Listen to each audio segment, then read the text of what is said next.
Hello అండి, నమస్తే. అందరు బాగున్నారా? నేను మీ శైలజ. ముందుగా ఒక చిన్న మనవండి, మన ఛానల్కి ఎవరైనా కొత్త వాళ్ళు వచ్చినట్లయితే సబ్స్క్రైబ్ చేసుకోండి. ఈ కథలు మీకు నచ్చినట్లయితే ఒక లైక్ చేయండి. ఈ ఫ్యామిలీకి, ఫ్రెండ్స్కి షేర్ చేయండి. మీరు ఇచ్చే ఒక్క లైక్ నా ఛానల్ని నిలబెడుతుందండి. Please help me. ఇక కథలోకి వెళ్ళిపోదామండి. మనం సూర్యదేవ రామ్మోహన్ రావు గారు రచించిన అపూర్వ నవల చదువుకుంటున్నాం కదా. 4వ భాగంలో ఏం జరిగిందో చూద్దాం. డైనింగ్ టేబుల్ వద్ద అంతా భోజనాలు చేస్తున్నారు. ముందులా కాకుండా ఇప్పుడు శ్వేత కూడా శివాజీని చాలా అభిమానిస్తోంది. అతను పరాయివాడనే ఫీలింగ్ అక్కా చెల్లెళ్ళ ముగ్గురులోనూ లేదు. శివాజీ కూడా అందరితోనూ ఎంతో కలుపుకోలుగా ఉన్నా తామరాకు మీద నీటి బొట్టులా అంటి ముట్టనట్టుగా అంత దూరంలోనే ఉంటున్నాడు. అతని మనసు అపూర్వను కోరుతోంది. ఆ విషయం అతనికి బాగా తెలుసు. వచ్చిన చిక్కంతా మంజరితోనే. పట్టిన పట్టు వదలకుండా తన చుట్టూ తిరుగుతోంది. శ్వేత కూడా ఆమెకు తోడైతే తాను పారిపోవడం తప్ప మరో దారి లేదు. అందుకే వీళ్ల మూలంగా అపూర్వ కూడా తాను దగ్గర కాలేకపోతున్నాడు. భోంచేసేటప్పుడు వసపెట్టలా ఏవో కబుర్లు చెప్పటం శ్వేతకి అలవాటు. ఇప్పుడు కూడా ఏవో జోకులేసి అపూర్వం నవ్విస్తోంది. వీళ్లను పట్టించుకోకుండా తన దారిని తాను భోంచేస్తున్నాడు శివాజీ. ఎంతలో మృదువైన పాదం ఏదో తన పాదం మీద వాళ్ళని ఫీలింగ్. ఉలిక్కిపడి చూశాడు. అక్కా చెల్లెళ్ళు ముగ్గురు తన ఎదురుగానే ఉన్నారు. ముగ్గురిలో ఆ పాదం ఎవరిదో అర్థం కాలేదు. కానీ ఖచ్చితంగా కొంట పని చేస్తోంది మాత్రం మంజరి కావచ్చని ఊహించాడు. ఆమె మాత్రం శ్వేత కబుర్లు వింటూ ఏమీ తెలియనట్లుగా భోంచేస్తోంది. తన పాదాన్ని వెనక్కి తీసుకున్నాడు. ఆ పాదం ఇంకా ముందుకొచ్చింది. బలంగా అదిమింది. నరాలు జివ్వుమన్నాయి శివాజీకి. ఎంతైనా మగాడు, వయసులో ఉన్నాడు. పాల మేగడలా మృదువైన పాదం తన పాదం మీద వాలి అల్లరి చేస్తుంటే తాను ఊరుకున్నా వయసు ఊరుకోదుగా. ఏంటి అమ్మాయి తన నిగ్రహాన్ని పరీక్షిస్తోందా? అయినా ఇది మంజరి పాదమా లేక అపూర్వ? అపూర్వది అల్లరి చేసే స్వభావం కాదు. తాను ఊరుకుంటున్న కొద్దీ ఆ పాదం మరింతగా రెచ్చిపోయి తమాషాలు చేస్తుంటే ఒళ్ళు మండిపోయింది శివాజీకి.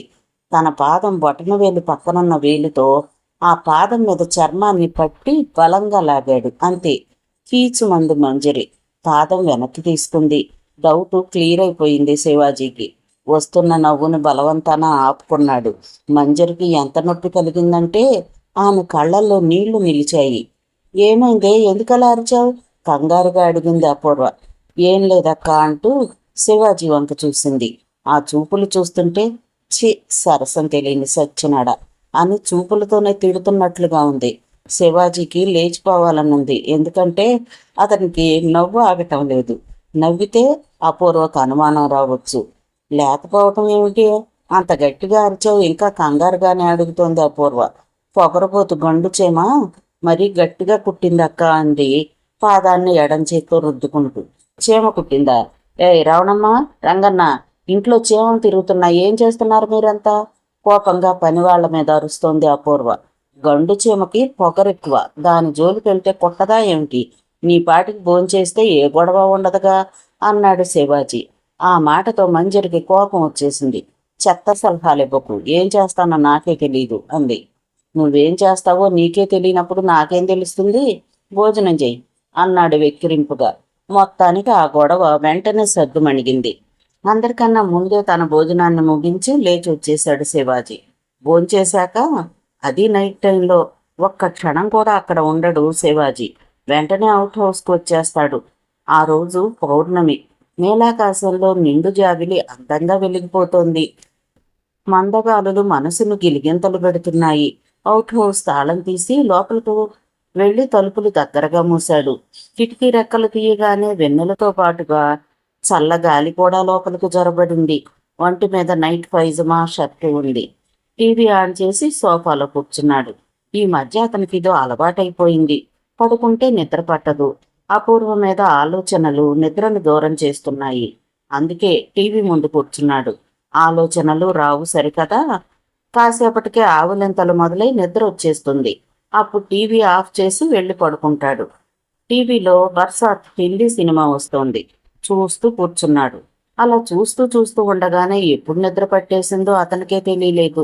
ఈ లోపల అక్కడ భవంతిలో తన గదిలో పడుకుందన్న మాటే గాని మంజరికి నిద్ర రావటం లేదు. శివాజీ గిల్లిన పాదం ఇంకా చెమచెమలాడుతోంది.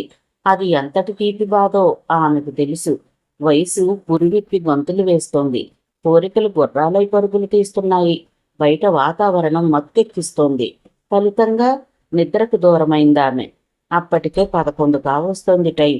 ఆలోచనలు శివాజీ వైపుగా పరుగులు పెడుతున్నాయి. బాల్కనీలోకి వచ్చి అవుట్ హౌస్ వంక చూసింది. వెన్నెల్లో పర్ణశాలలా ఉండేది. శివాజీ పోర్షన్లో లైట్లు వెలగడం లేదు, కానీ లోపల టీవీ ఆన్లో ఉన్నట్టుగా కిటికీ అద్దాల మీద రంగులు కదులుతున్నాయి. పిల్లిలా గదిలోంచి బయటకొచ్చింది. అపూర్వ, శ్వేత గదుల్లో లైట్లు ఆరిపోయాయి. వాళ్ళు నిద్రపోతున్నట్లుగా ఉన్నారు. మెట్లు దిగి హాల్లోకి వచ్చింది. చప్పుడు కాకుండా ముఖద్వారం తెరచి బయటకొచ్చి దగ్గరగా మూసింది. వెన్నెల్లో వీనస్లా నడుచుకుంటూ అవుట్ హౌస్ ముందుకెళ్ళింది. చివరి 3 పోర్షన్లలోని పనివాళ్ల గదుల్లో కూడా లైట్లు వెలగడం లేదు. అంతా గాఢ నిద్రలో ఉన్నారు. శివాజీ పోర్షన్ తలుపు నెట్టి చూసింది. లోపల గడియ వేయలేదు. చెయ్యి వేయగానే తెరుచుకున్నాయి తలుపులు. తలుపు గడియ పెట్టకుండా శివాజీ నిద్రపోవటం అనేది చాలా అరుదైన విషయం. ఖచ్చితంగా మర్చిపోయి ఉండాలి. లోపలకు అడుగుపెట్టి తలుపు దగ్గరగా మూసింది. హాలు దాటి బెడ్రూంలోకి వచ్చి చూసింది. ఆమె అంచనా కరెక్ట్ అయింది. టీవీ ఆన్లోనే ఉంది. శివాజీ మాత్రం సోఫాలో జారబడి నిద్రపోతూ ఉన్నాడు. కిటికీ తెరిచే ఉంది. వెళ్ళి కిటికీ మూసి వచ్చింది. బెడ్ లైట్ ఆన్ చేసి టీవీ ఆఫ్ చేసింది. వచ్చి శివాజీ పక్కనే కూర్చుంది. అతన్ని చూస్తుంటే ఆమె పడుచు గుండె లయ తప్పి పరుగులు తీస్తోంది. మనస్సు ఆగనంటోంది. మరింతగా పక్కకు జరిగి అతని ముఖంలోకి చూసింది. మీదకు వాలి భుజం మీద తలాంచుకుంది. ఆ సమయంలో శివాజీ గాఢ నిద్రలో ఉన్నాడు. అద్భుతమైన కల వస్తోంది. కలలో అపూర్వ, తాను వెన్నెల విహారం చేస్తున్నారు. అపూర్వ తన కౌగిట్లో ఒదిగిపోయి ఉంది. ఆమె లేత పెదవుల్ని గాఢంగా ముద్దు పెట్టుకుంటున్నాడు. ఆమె మరింతగా తనను అల్లుకుపోతోంది. సడన్ గా స్పృహలోకి వచ్చేశాడు శివాజీ. నిజంగానే తన కౌగిట ఆమె ఒదిగిపోయి ఉంది. నిద్రమత్తులో ఆమె అపూర్వ అనుకుని బలంగా కౌగిట బంధించేస్తూ మంజరి అధరాలను ముద్దులాడేశాడు. అంతలోనే బాహ్య ప్రపంచంలోనికి వస్తూ తెరపార చూసి మంజరిని గుర్తుపెట్టేశాడు. మై గాడ్, నువ్వా అంటూ కంగారుగా లేవబోయాడు. ఆమె వదల్లేదు. గాఢంగా హత్తుకుపోతున్నా ఆమెను విడిపించుకుని లైట్ ఆన్ చేయబోయాడు. వద్దు, లైట్ వేయకు, ఎవరైనా వస్తారు అంది అదుపు తప్పిన మనసును కంట్రోల్ చేసుకుంటూ. శివాజీకి అయోమయంగా ఉంది. మంచినీళ్లు తాగి వెనక్కొచ్చాడు. మంజరి, ఏంటిది? వయసుతో చెలగాటం మంచిది కాదు, ప్లీజ్ వెళ్ళిపో అన్నాడు. కాసేపు మౌనంగా ఉండిపోయింది. లేచి వెళ్ళి తాను మంచినీరు తాగింది. పో అని ఎప్పుడు నన్ను తరమాలని చూస్తావు? తగనిదాన్నా, నిన్ను ప్రేమించే అర్హత నాకు లేదా? ఎందుకు నన్ను పిచ్చిదాన్ని చేస్తున్నావు అంటూ తిరిగి సోఫాలో కూలబడి చిన్నగా ఏడ్చేసింది. ఏం బదులు చెప్పాలో, ఎలా ఓదార్చాలో శివాజీకి అర్థం కాలేదు. తాను తలుపు గడియ పెట్టడం మర్చిపోవడం ఎంత పొరపాటో ఇప్పుడు అర్థమవుతోంది. నేను నిన్ను ప్రేమించటం లేదు, ఆ విషయం నీకు తెలుసు గుర్తు చేశాడు. నేను నిన్ను ప్రేమిస్తున్నాను, ఆ విషయం నీకు తెలుసు అంది పట్టుదలగా. అందుకని ఇలా గోడ దూకొచ్చేస్తావా? నేను గోడ దూకలేదు, నడిచే వచ్చాను. తమాషాకి పాదం తొక్కితే అంత గట్టిగా గిల్లుతావా? అమ్మాయిలు సుకుమారులని తెలీదు? నువ్వు సుకుమారివా? నా పాలిట ముళ్ళ కంపవి చంపేస్తున్నావు. ఇప్పుడు మనిద్దరిని ఎవరైనా చూస్తే ఏమైనా అనుకుంటారు, వెళ్ళిపో. అనుకొని నాకు ఆ భయం లేదు. వెళ్ళవా? ఇక్కడే నీ పక్కలోనే పడుకుంటాను. చచ్చంపో. మరీ సిగ్గు లేకుండా మాట్లాడకు, పరువులు పోతాయి. ఆమె మౌనంగా కూర్చుంది. కన్నీళ్లు తుడుచుకుంది. ఐ లవ్ యూ చెప్పు, వెళ్ళిపోతాను అంది చివరకు. అది మాత్రం అడక్కు. ఓకే, నువ్వు నన్ను గిల్లావు, నా కోపం తీరలేదు. నేను నిన్ను గెల్లాలి, కోపం తీరితే వెళ్ళిపోతాను. ఆ మాట అన్నావు, ఓకే, అది ఒక్కసారి గెల్లాలి. సరే అంటూ లేచి దగ్గరకు వచ్చింది. ఎదురుగా నిలబడింది. అతని కళ్ళల్లోకి చూస్తూ తన పాదాన్ని అతని పాదం మీద వేసి అదిమింది. నరాలు జివ్వుమని గిలగిల్లాడాడు శివాజీ. గిల్లుతానని ఇదేంటి అడిగాడు. Tit for tat. నువ్వెలా గిల్లావో అలాగే గిల్లుతానంటూ తన పాదం బొటన వేలు పక్కనున్న వేలుతో అతని పాదం మీద చర్మాన్ని పట్టి మెలిపెట్టి లాగింది.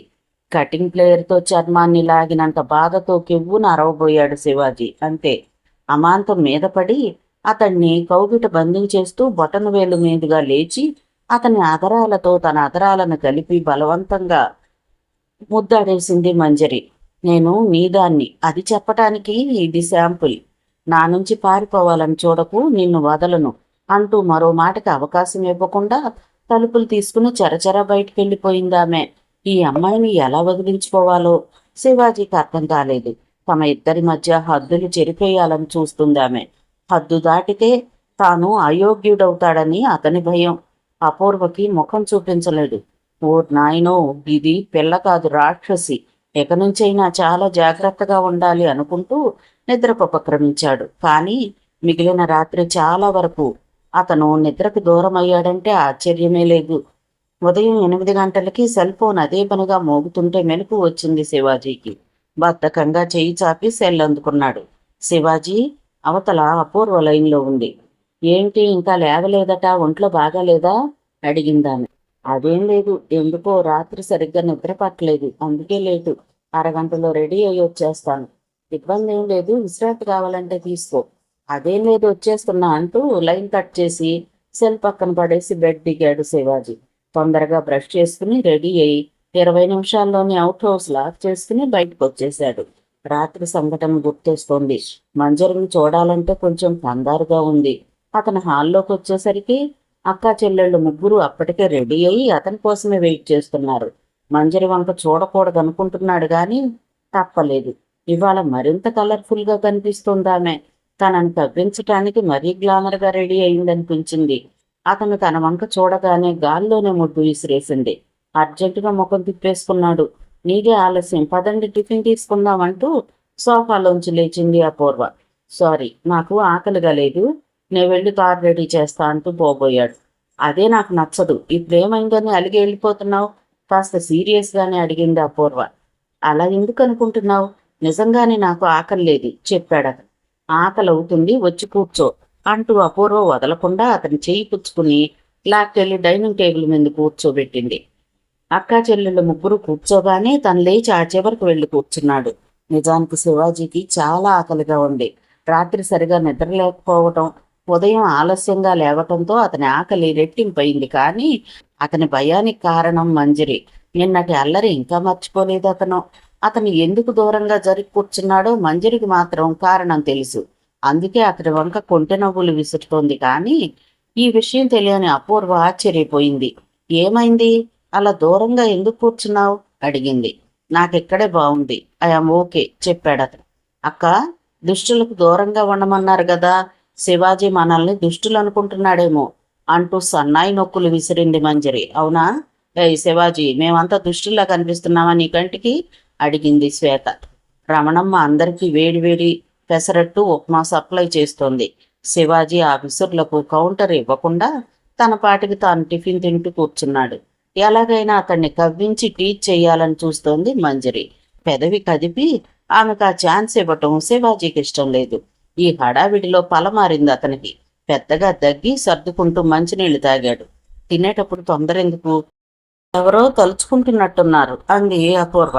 ఆ మాట నిజమే, ఓ పిశాచి నన్ను చంపుకు తింటోంది, అదే తలుచుకుంటుంది అన్నాడు మంజరిని చూస్తూ. ఆ పిశాచి నాలా ఉంటుందా వెంటనే అడిగింది మంజరి. నీ అంత వికారంగా ఉండదులే చెప్పాడు. ఆ మాటకి శ్వేత పెద్దగా నవ్వేసింది. ఉడుక్కుంటూ ఆమె తల మీద మొట్టింది మంజరి. అక్క, విన్నావుగా, నేను వికారంగా ఉంటానట అంటూ అపూర్వకు రిపోర్ట్ చేసింది. మరదే పిలిచి గొడవ పెట్టుకోవడం అంటే. నేను అన్నానా? నువ్వు అడిగితేనే కదా చెప్పాను అన్నాడు శివాజీ. నీ కంటికి అంత వికారంగా ఉన్నానా రుసరుసలాడింది మంజరి. ఆ మాట అనాల్సింది నేను కాదు, రేపు నిన్ను చేసుకోబోయేవాడు. నువ్వు అన్నావు చాలదు, వేరే ఎవరో అనాలా అంటూ ముఖం దించుకుంది మంజరి. ఆమె హత్య అయిందని శివాజీకి అర్థమైంది. అరే, ఇప్పుడేమన్నానని?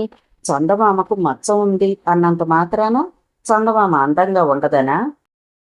లేదన్నంత మాత్రాన గులాబీ అందంగా ఉండకుండా పోతుందా?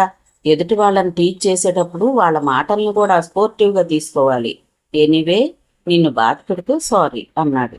అవును, గిల్లి బొజ్జగించడం ఎలాగో నీ దగ్గరే నేర్చుకోవాలి. అనాల్సింది అనేసి సారీ అట. సారీ, ఇదిగో నాకెవరిని గిల్లి అలవాటు లేదు, ఆ మాట అనుకో అంటాను. సరే సరే, ఇక త్వరగా టిఫిన్లు కానివ్వండి, టైం అవుతుంది అంటూ అపూర్వ హెచ్చరించడంతో ఆ గొడవకి అంతటితో ఫుల్ స్టాప్ పడింది. విచిత్రం ఏమంటే ఈ పూట అమ్మాయిలంతా ముందుగా లేచిపోయారు డైనింగ్ టేబుల్ దగ్గర నుంచి. శివాజీ మాత్రం తింటూనే ఉన్నాడు. అతనికి పెసరట్లంటూ చాలా ఇష్టం. అపూర్వ హాల్లోకి వచ్చింది. కారు ఒకటి వచ్చి పోర్టికోలో ఆగింది. ఎవరొచ్చారో అర్థం కాక బయటకు చూసింది. కారు దిగి వస్తున్న పెద్ద మనిషిని చూసి అక్కా చెల్లెళ్ళు ముగ్గురు ముఖముఖాలు చూసుకున్నారు. అతనెవరో కాదు, తాతారావు. సాక్షాత్తు తమ తల్లి మహాదేవికి తండ్రి. తమ తాతగారు సిల్క్ పంచ జుబ్బా భుజాన జరీ కండువాతో లోపలికి వచ్చేస్తున్నాడు. ఆయన రాకను ఊహించలేదు ఎవ్వరూ. తన కొడుకుల్ని కొట్టించినందుకు కోపంగా వస్తున్నాడేమో అనుకున్నారు. అదే నిజమైతే ప్రతిఘటించడానికి సిద్ధంగానే ఉంది అపూర్వ. గతంలో అయితే భయపడేవారేమో కానీ తమ వెనుక ఇప్పుడు శివాజీ ఉన్నాడు. వచ్చిన ఎవడైనా సరే పిచ్చి వేషాలేస్తే కీళ్లు విరిచేస్తాడు. తాతయ్య, మీరేనా, రండి రండి అంటూ మర్యాద కోసం ముఖాన నవ్వు పులుముకుంటూ అతన్ని ఆహ్వానించింది అపూర్వ. ఏమ్మా, బాగున్నారా? మీ ముందు తల దించుకునేలా చేసిన ఆ వెధవలను తలుచుకుంటే చాలా బాధగా ఉందమ్మా. ఇందులో నా ప్రమేయం లేదు అన్నాడు దగ్గరకొస్తూనే. ఫోన్లే తాతయ్య, మీరొచ్చారు చాలు, రండి టిఫిన్ చేద్దరు గాని అంది అపూర్వ. అతనికి మర్యాద ఇవ్వటం మంజరి శ్వేతలకు ఇష్టం లేదు. అందుకే తమకు సంబంధం లేనట్లు దూరంగా నిలబడ్డారు. డైనింగ్ రూమ్లోని శివాజీకి ఆ మాటలు వినిపిస్తూనే ఉన్నాయి. వచ్చింది ఎవరో అతను గ్రహించాడు. అతను ఎలా ఉంటాడో తనకు తెలియదు. అలాగని ఇప్పుడే వెళ్ళి అతను కంట పడటం ఇష్టం లేక స్లోగా టిఫిన్ ముగించి కాసేపు అక్కడే కూర్చున్నాడు. టిఫిన్ దారిలో తీసుకునే వస్తున్నానమ్మా. రత్నాల్లాంటి అమ్మాయిలు మీకు హాని చెయ్యాలని చూస్తున్నారు నా కొడుకులు. మేనమామలు మేనకోడళ్ళ క్షేమం కోరాలి. వాళ్ళకు ఆ బుద్ధి లేదు. జరిగినదంతా రాత్రి నాకు తెలిసింది. ఇంత క్రితమే వాళ్లతో గొడవ పడ్డాను. నా మాట లెక్క చేయని వెధవలు, వాళ్లతో నాకేంటి? అందుకే నా మనవరాళ్ళు నన్ను బంగారంగా చూసుకుంటారని చెప్పి ఇలా వచ్చేశాను. 4 రోజులు ఇక్కడే మీ దగ్గరే ఉండాలి అనుకుంటున్నాను. అప్పుడే వాళ్ళ ఆటలు సాగవు. అపూర్వ, ఏమంటావు? నేను మీతో ఉండటం ఇష్టమేగా అంటూ సోఫాలో కూర్చున్నాడు ఆయన. అపూర్వకు వెంటనే ఏం చెప్పాలో అర్థం కాలేదు. చెల్లెళ్ల వంక చూసింది. శ్వేత గుర్రుగా చూస్తోంది. మంజరి కళ్ళతోనే వద్దన్నట్టుగా సైగ చేస్తోంది. అది కాదు తాతయ్య, మీరిలా వచ్చి ఇక్కడే ఉంటే నిన్ను వాళ్ళను విడదీశామని నీ కొడుకులు మరింతగా కోప్పడొచ్చు అంటూ మృదువుగా నచ్చ చెప్పాలని చూస్తోంది అపూర్వ. వాళ్ళ సంగతి వదిలే తల్లి, మీ క్షేమం నాకు ముఖ్యం. ఈ టైంలో మీకు పెద్ద దిక్కు అవసరం. నాకు ఓ గది ఇస్తే సర్దుకుపోతాను అన్నాడు అతను. ఉండిపోవాలని ఫిక్స్ అయిపోయినట్లుగా తేలిపోయింది. ఖచ్చితంగా ఇందులో ఏదో తిరకాసుందని మంజరికి అనుమానంగా ఉంది. అపూర్వకు మొహమాటం. అంత పెద్ద ఆయన ఇంటికి వచ్చి 4 రోజులు ఉంటానంటే కాదని ఎలా చెప్పటం? తాతయ్య, ఎక్కడి వాళ్ళు అక్కడే ఉండటం మంచిది. గతం మీరు మర్చిపోయినా మేం మర్చిపోలేదు. మేము హ్యాపీగా ఉన్నాం. మీరు వెళ్ళిపోతే మంచిది అంటూ కొండ బద్దలు కొట్టినట్టు తన అభిప్రాయాన్ని చెప్పింది శ్వేత. అవును, నాకు ఇష్టం లేదంటూ చెల్లెల్ని సమర్థించింది మంజరి. అపూర్వ మౌనంగా నిలబడింది. శివాజీ సలహా తీసుకుంటే బాగుండేమో అనిపించింది కానీ అతనింకా డైనింగ్ రూమ్ నుంచి బయటికి రాలేదు. ఏమ్మా అపూర్వ, నీ మాట కూడా అదేనా? వయసైంది. కొడుకులతో గొడవ పడ్డాను. 4 రోజులు మీ అతిథిగా ఉండాలని, మీ అచ్చటా ముచ్చటా చూడాలని వచ్చాను. మీరింకా నా మీద కోపంతో ఉంటారనుకోలేదు. కూతురు బిడ్డలు కదా, ఆదరించకపోతే నేనెక్కడికి పోవాలి అంటూ కన్నీళ్లు పెట్టుకుంటూ అన్నాడు తాతారావు. అపూర్వ మనసు కరిగిపోయింది. పక్కన కూర్చుని ఆయన చేతిని తన చేతుల్లోకి తీసుకుంది. బాధపడకు తాతయ్య, వాళ్ళు కోపంలో అలా అన్నారు. మీరు మా దగ్గరుంటే మాకు సంతోషమే అంది. థ్యాంక్స్ అపూర్వ, ఆ మాత్రం మాటిచ్చావు చాలు అన్నాడాయన. తమకిష్టం లేకపోయినా అక్క ముసలాడిని ఉండమని చెప్పడంతో మంజరి శ్వేతలకు కోపం వచ్చింది. మౌనంగా బయటకెళ్ళిపోయారు. వాళ్ళ కార్లు వెళ్ళిపోతున్న సౌండ్ వినిపించింది. అపూర్వ పనివాళ్ళని పిలిచి కింది గదుల్లో ఒకటి తాతారావుకి ఏర్పాటు చేయమని, ఆయన మంచి చెడ్డలు చూడమని ఆర్డర్ వేసింది. ఈ లోపల తీరిగ్గా హాల్లోకి వచ్చాడు శివాజీ. అతన్ని ఎగాదిగా చూశాడు తాతారావు. ఎవరి అబ్బాయి? మీ డ్రైవర్ ఇతగాడేనా అని అడిగాడు. అవును సార్, నా పేరు శివాజీ, ఈ ఇంటి డ్రైవర్ని. మీరు అపూర్వ మేడం తాతగారా? నమస్తే సార్, మీ గురించి విన్నాను. మిమ్మల్ని చూడటం చాలా సంతోషంగా ఉంది. ఊరికే రారు మహానుభావులు అంటారు. మీ కొడుకులు రాయబారం ఏదన్నా పంపించారా అంటూ చాలా వినయంగా అడిగాడు. నా సంగతి అలా ఉంచరా అబ్బాయి, నిన్నెక్కడో చూసినట్టుగా ఉందే. ఇది ధూల్పేట ఏరియా కదూ? కావాలని ఓ రాయి విసిరాడు తాతారావు. ఊరి ముసలినక్క, నా గుర్తింపును బయట పెట్టాలని ప్లానా? అయిపోతావు రోయ్ అని మనసులోనే అనుకుంటూ పైకి చిరునవ్వు నవ్వాడు. మాది ఈ ఊరు కాదు, ఇంకా చెప్పాలంటే మా ఊరు చెన్నై. ధూల్పేట గుడుంబాకి పెట్టింది పేరు. గోండాలు రౌడీలు తిరిగే ఏరియా. మీకు ధూల్పేటలో పని ఏంటి సార్ అని అడిగాడు. ఈసారి తాతారావు ఇరుకును పడ్డాడు. పని ఉంటేనే వెళ్తారా ఏమిటోయ్? చూసిన గుర్తు అన్నాను. అంతేగా, మా వాళ్ళని కొట్టి మంచి పని చేశావు. ఉండాలి, నీలాంటి ధైర్యవంతుడు ఉండాలి. నా మనవరాళ్ళంటే నాకు ప్రాణం. వీళ్ళు క్షేమంగా ఉంటే నాకు చాలు. కానీ నాకు డౌట్, నువ్వు మామూలు డ్రైవర్వి, నీకు ఈ కొట్లాటలు గొడవలు అవసరమా అంటూ మరోసారి తన తెలివిని ప్రదర్శించాడు. చురుగ్గా చూశాడు శివాజీ. హలో పెద్దాయనా, నువ్వు చుట్టం చూపుగా వచ్చావో ఇక్కడ విషయాలను కూపీలాగటానికే వచ్చావో అర్థం కావడం లేదు. వచ్చామా తిన్నామా ఉన్నామా అన్నట్టుండు. నీ మనవరాళ్ళు మంచివాళ్ళు కావచ్చు, నేను మంచివాడిని కాదు. ఇది నువ్వు తెలుసుకుంటే మంచిది. నేను కార్ దగ్గర ఉంటాను అపూర్వ, నువ్వు కూడా బయలుదేరితే మంచిది, టైం అవుతుంది అంటూ బయటికి వెళ్ళిపోయాడు. తాతారావు ముఖం మాడిపోయింది. ఏమిటమ్మా వాడు, ఇప్పుడు నేనేమన్నానని పైగా నిన్ను పేరు పెట్టి పిలుస్తున్నాడు? డ్రైవర్కి అలసిపోవచ్చా అడిగాడు అపూర్వని. అతను డ్రైవర్ కాదు తాతయ్య, ముందు ఆ విషయం నువ్వు తెలుసుకుంటే మంచిది. వస్తాను, సాయంత్రం కలుస్తానంటూ బయటికి వెళ్ళిపోయింది. ఆ వెనకే అపూర్వ కారు వెళ్ళిపోతున్న శబ్దము వినిపించింది. తాతారావు క్రూరంగా నవ్వుకున్నాడు.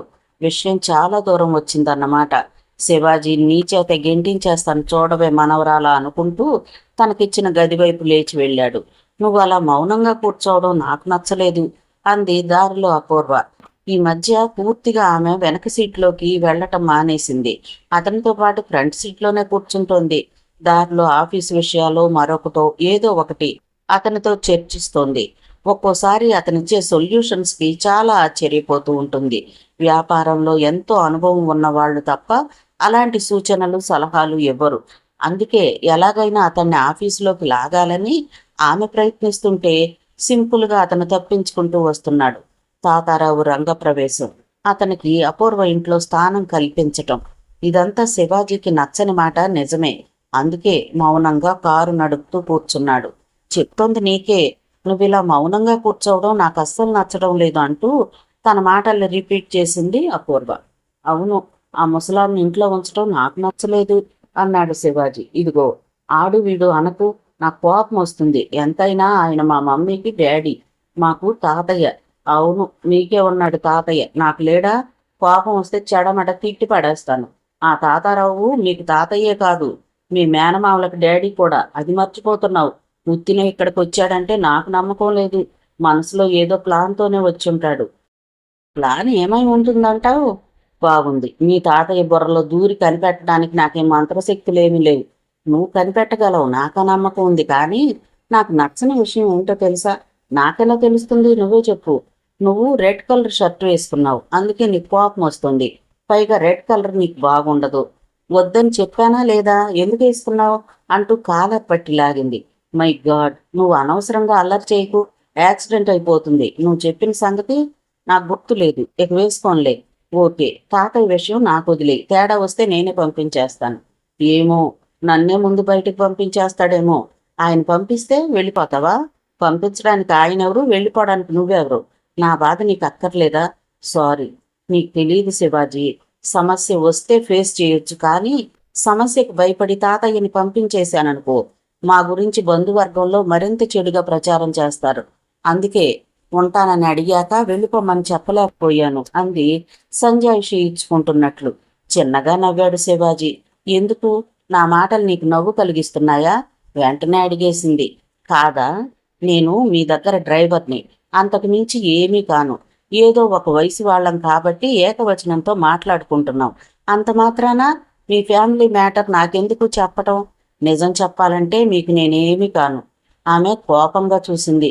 ఉన్నట్టుండి దూరంగా పారిపోవాలనే ఆలోచన ఎందుకు వస్తుంది నీకు? నువ్వు మాకు చాలా కావలసిన వాడివని నీతో చెప్పుకుంటున్నాను.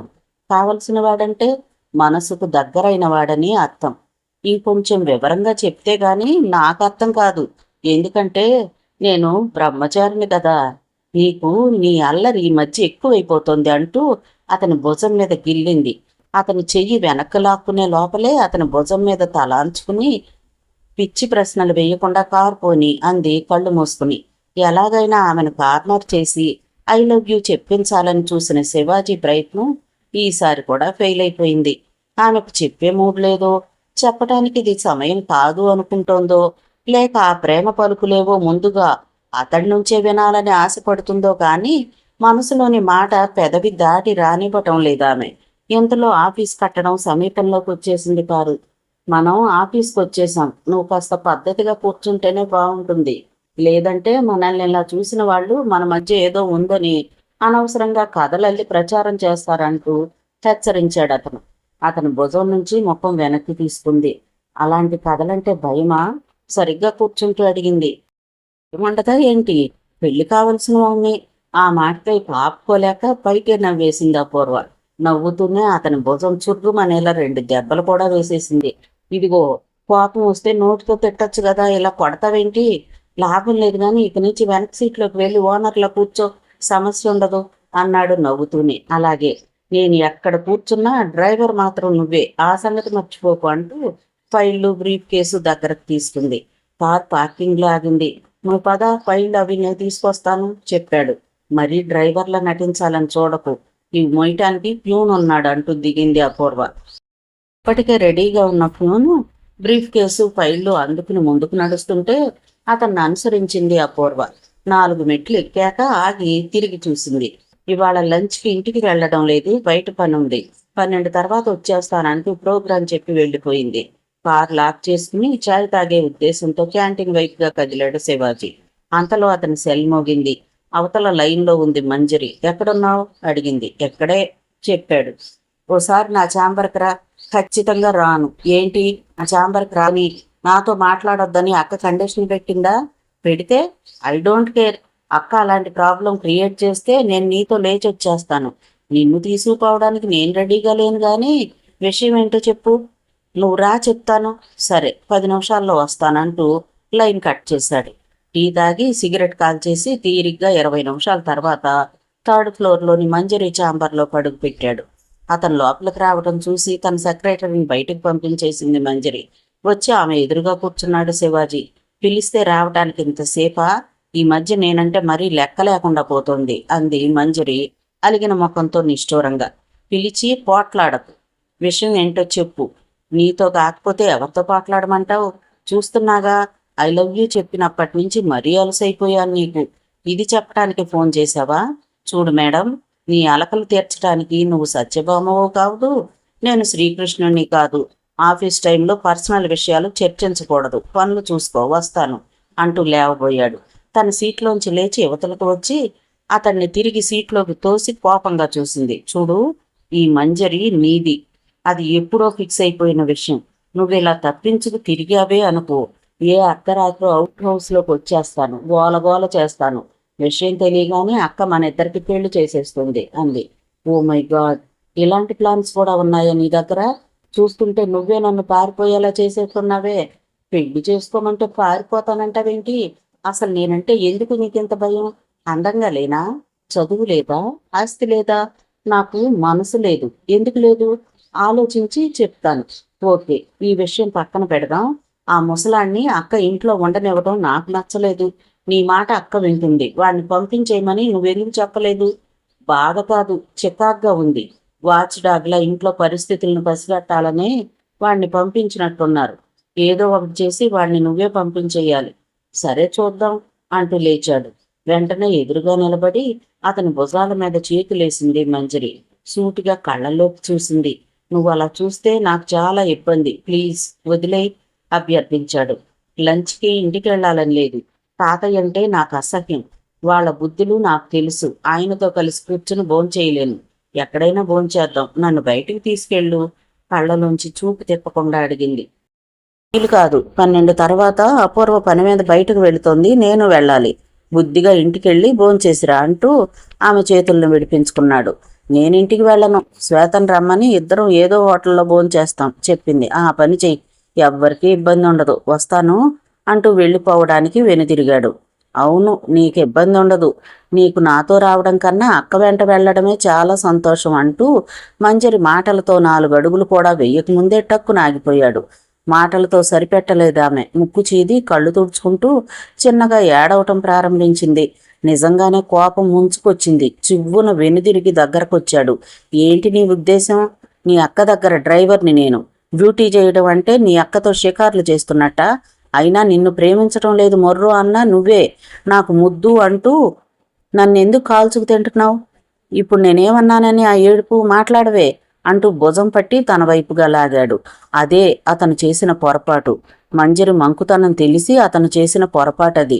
అతను తన వైపుకు లాగిన మరుక్షణం ఇనుము అయస్కాంతానికి హత్తుకుపోయినంత వేగంగా అతని చుట్టూ చేతులు బిగించేసి ముద్దుల కోసం ఎగబడిపోయింది. ఆమె కౌగిట కొద్ది క్షణాల పాటు ఉక్కిరి పిక్కిరైపోయాడు శివాజీ. చివరిగా అతని పెదవి కొరికి వదిలేసింది. ఇక వెళ్ళు, నిన్ను ప్రేమిస్తున్నాను మొర్రో అంటున్నా పట్టించుకోనందుకు ఇది శిక్ష. నాకు ముద్దొచ్చినప్పుడంతా ఇలాగే ముద్దు పెట్టుకుంటూ ఉంటాను. ఉడుక్కోకుండా వెళ్ళిపో అంటూ దర్జాగా తన సీట్లోకి పోబోయింది. ఓసిని రాక్షసి, ఆగు చెప్తానంటూ ఉడికిపోతూ కొట్టాలని అతడు ముందుకొచ్చేసరికి పెద్దగా నవ్వేస్తూ అందకుండా సీటు వెనక్కి వాలిపోయింది. ఓకే, నువ్వెంత శంకినివని తెలియక దొరికిపోయాను. ఇక నుంచి జాగ్రత్తగా ఉండాల్సిందే అంటూ చెరచెర బయటకు వచ్చేశాడు శివాజీ. మంజర్ నుంచి తప్పించుకోవాలనుకున్న ప్రతిసారి ఆమె ఏదో ఒక ట్రిక్ ప్లే చేస్తూ మరింత దగ్గరయ్యే ప్రయత్నం చేస్తోంది. నిజం తెలిస్తే రేపేమవుతుందో అర్థం కావటం లేదు. ఈ ముక్కోణపు ప్రేమ తనని ఎక్కడికి తీసుకుపోతుందో అర్థం కాక అప్పుడప్పుడు భయం వేస్తోంది అతనికి. ఈ రోజుకి తన మనసులో ఏముందో అపూర్వ బయటపడటం లేదు. తాను చూస్తే ఆమెను గాఢంగా లవ్ చేస్తున్నాడు. ఇటు మంజరి తనంటే పడిచొస్తోంది. ముగ్గురిది మూడు దారులుగా ఉన్న ఈ ప్రేమ ఎక్కడికి చేరుతుందో ఏమో ఊహకు అందటం లేదు. శివాజీ కారు వద్దకొచ్చేశాడు. చెప్పినట్టుగానే 12:30 కల్లా బయటకొచ్చేసింది అపూర్వ. ఇద్దరు కారులో బయలుదేరారు. ఎక్కడికెళ్ళాలి? కారు గేటు దాటగానే అడిగాడు. ఆకలేస్తోంది, భోజనం చెయ్యాలి, హోటల్కి పోని చెప్పింది. ఇంటికెళ్ళొచ్చుగా. వెళ్ళొచ్చు, అక్కడ తాతయ్య ఉంటాడు. ఆయనతో కలిసి భోజనం చేయటం నాకిష్టం లేదు. ఓకే, భోంచేశాక ఎక్కడికి వెళ్ళాలి? చాలా రోజుల తర్వాత థియేటర్కి వెళ్ళి పిక్చర్ చూడాలనిపించింది. సెల్ ఫోన్లు ఆఫ్ చేసి తీరుగ్గా కూర్చొని పిక్చర్ చూద్దాం, ఓకేనా? నాకు ఓకే కాదు. థియేటర్ వద్ద డ్రాప్ చేస్తాను, హ్యాపీగా సినిమా చూడు. నువ్వు పక్కనుంటేనే హ్యాపీ, అంచేత నువ్వు వస్తున్నావు. చిన్న కండిషన్ ఉంది. అలా అయితే ఓకే చెప్పు. ఈ క్షణం నుంచి థియేటర్ నుంచి బయటకు వచ్చే వరకు ఖర్చు మొత్తం నాది. ఎందుకంటే ఫస్ట్ టైం నాతో సినిమాకి వస్తున్నావు కాబట్టి. అంటే చాలా రోజులుగా నన్ను పిక్చర్కి తీసుకెళ్లాలని నీ మనసులో కోరిక ఉందన్నమాట. మనిషి అన్న తర్వాత కోరికలు చాలా ఉంటాయి మేడం. అవి తీరాలంటే అదృష్టం ఉండాలి కదా. నా మనసులోనూ బలమైన కోరిక ఉంది. ఏం లాభం? అదృష్టం ఇంకా నా జాతకంలో ఊగిసలాడుతోంది. అంటే ఏముంది? ఈ సంవత్సరం నా జాతకంలో కన్యాలాభం అని రాసింది. కన్య అయితే కనిపించింది, లాభ నష్టాలే అంచనా కందటం లేదు. ఆ కన్య ఎవరో నాకు తెలుసులే అంటూ భుజం మీదకు వాలి తల అంచుకుంది. తెలిస్తే చెప్పొచ్చుగా, సస్పెన్స్ ఎందుకు? చెప్పేస్తే సస్పెన్స్ పోతుంది. సస్పెన్స్ భరించలేక నేను చచ్చేలా ఉన్నాను. ఏం మాటలవి? చస్తావా? ఎందుకని? ఇంకెప్పుడు అలా అనకు అంటూ మరింత గట్టిగా అతని భుజానికి హత్తుకుపోయిందామె. మొత్తానికి ఆ పూట ఖర్చు అంతా శివాజీ భరించాడు. 5 స్టార్లో భోంచేసి థియేటర్లో కొత్తగా రిలీజ్ అయిన సినిమా చూసి ఇంటికి తిరిగి వచ్చేసరికి రాత్రి 7 గంటలు కావచ్చింది. పోర్టుకోలో కారు ఆగుతూ ఉండగానే లోపల నుంచి తాతారావు కేకలు బిగ్గరగా వినిపిస్తున్నాయి. ఏదో జరిగిందని అర్థమైపోయింది. ముందు నువ్వు పద, వెనకే వస్తాను అన్నాడు శివాజీ.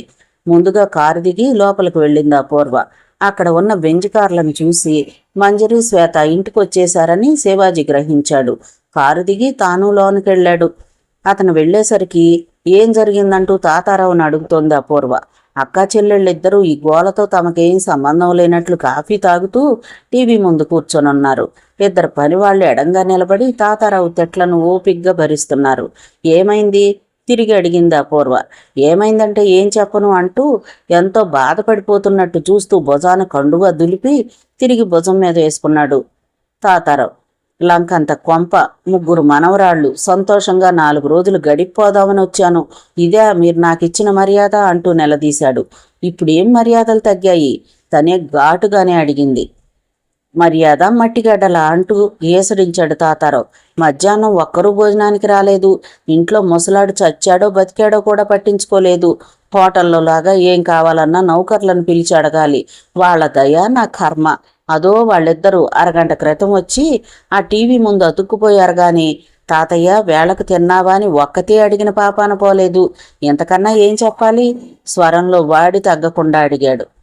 చిన్నగా నిట్టూర్చింది అపూర్వ. ఏం తాతయ్య, మా పరిస్థితి మీకు తెలీదా? సూటిగా అడిగింది.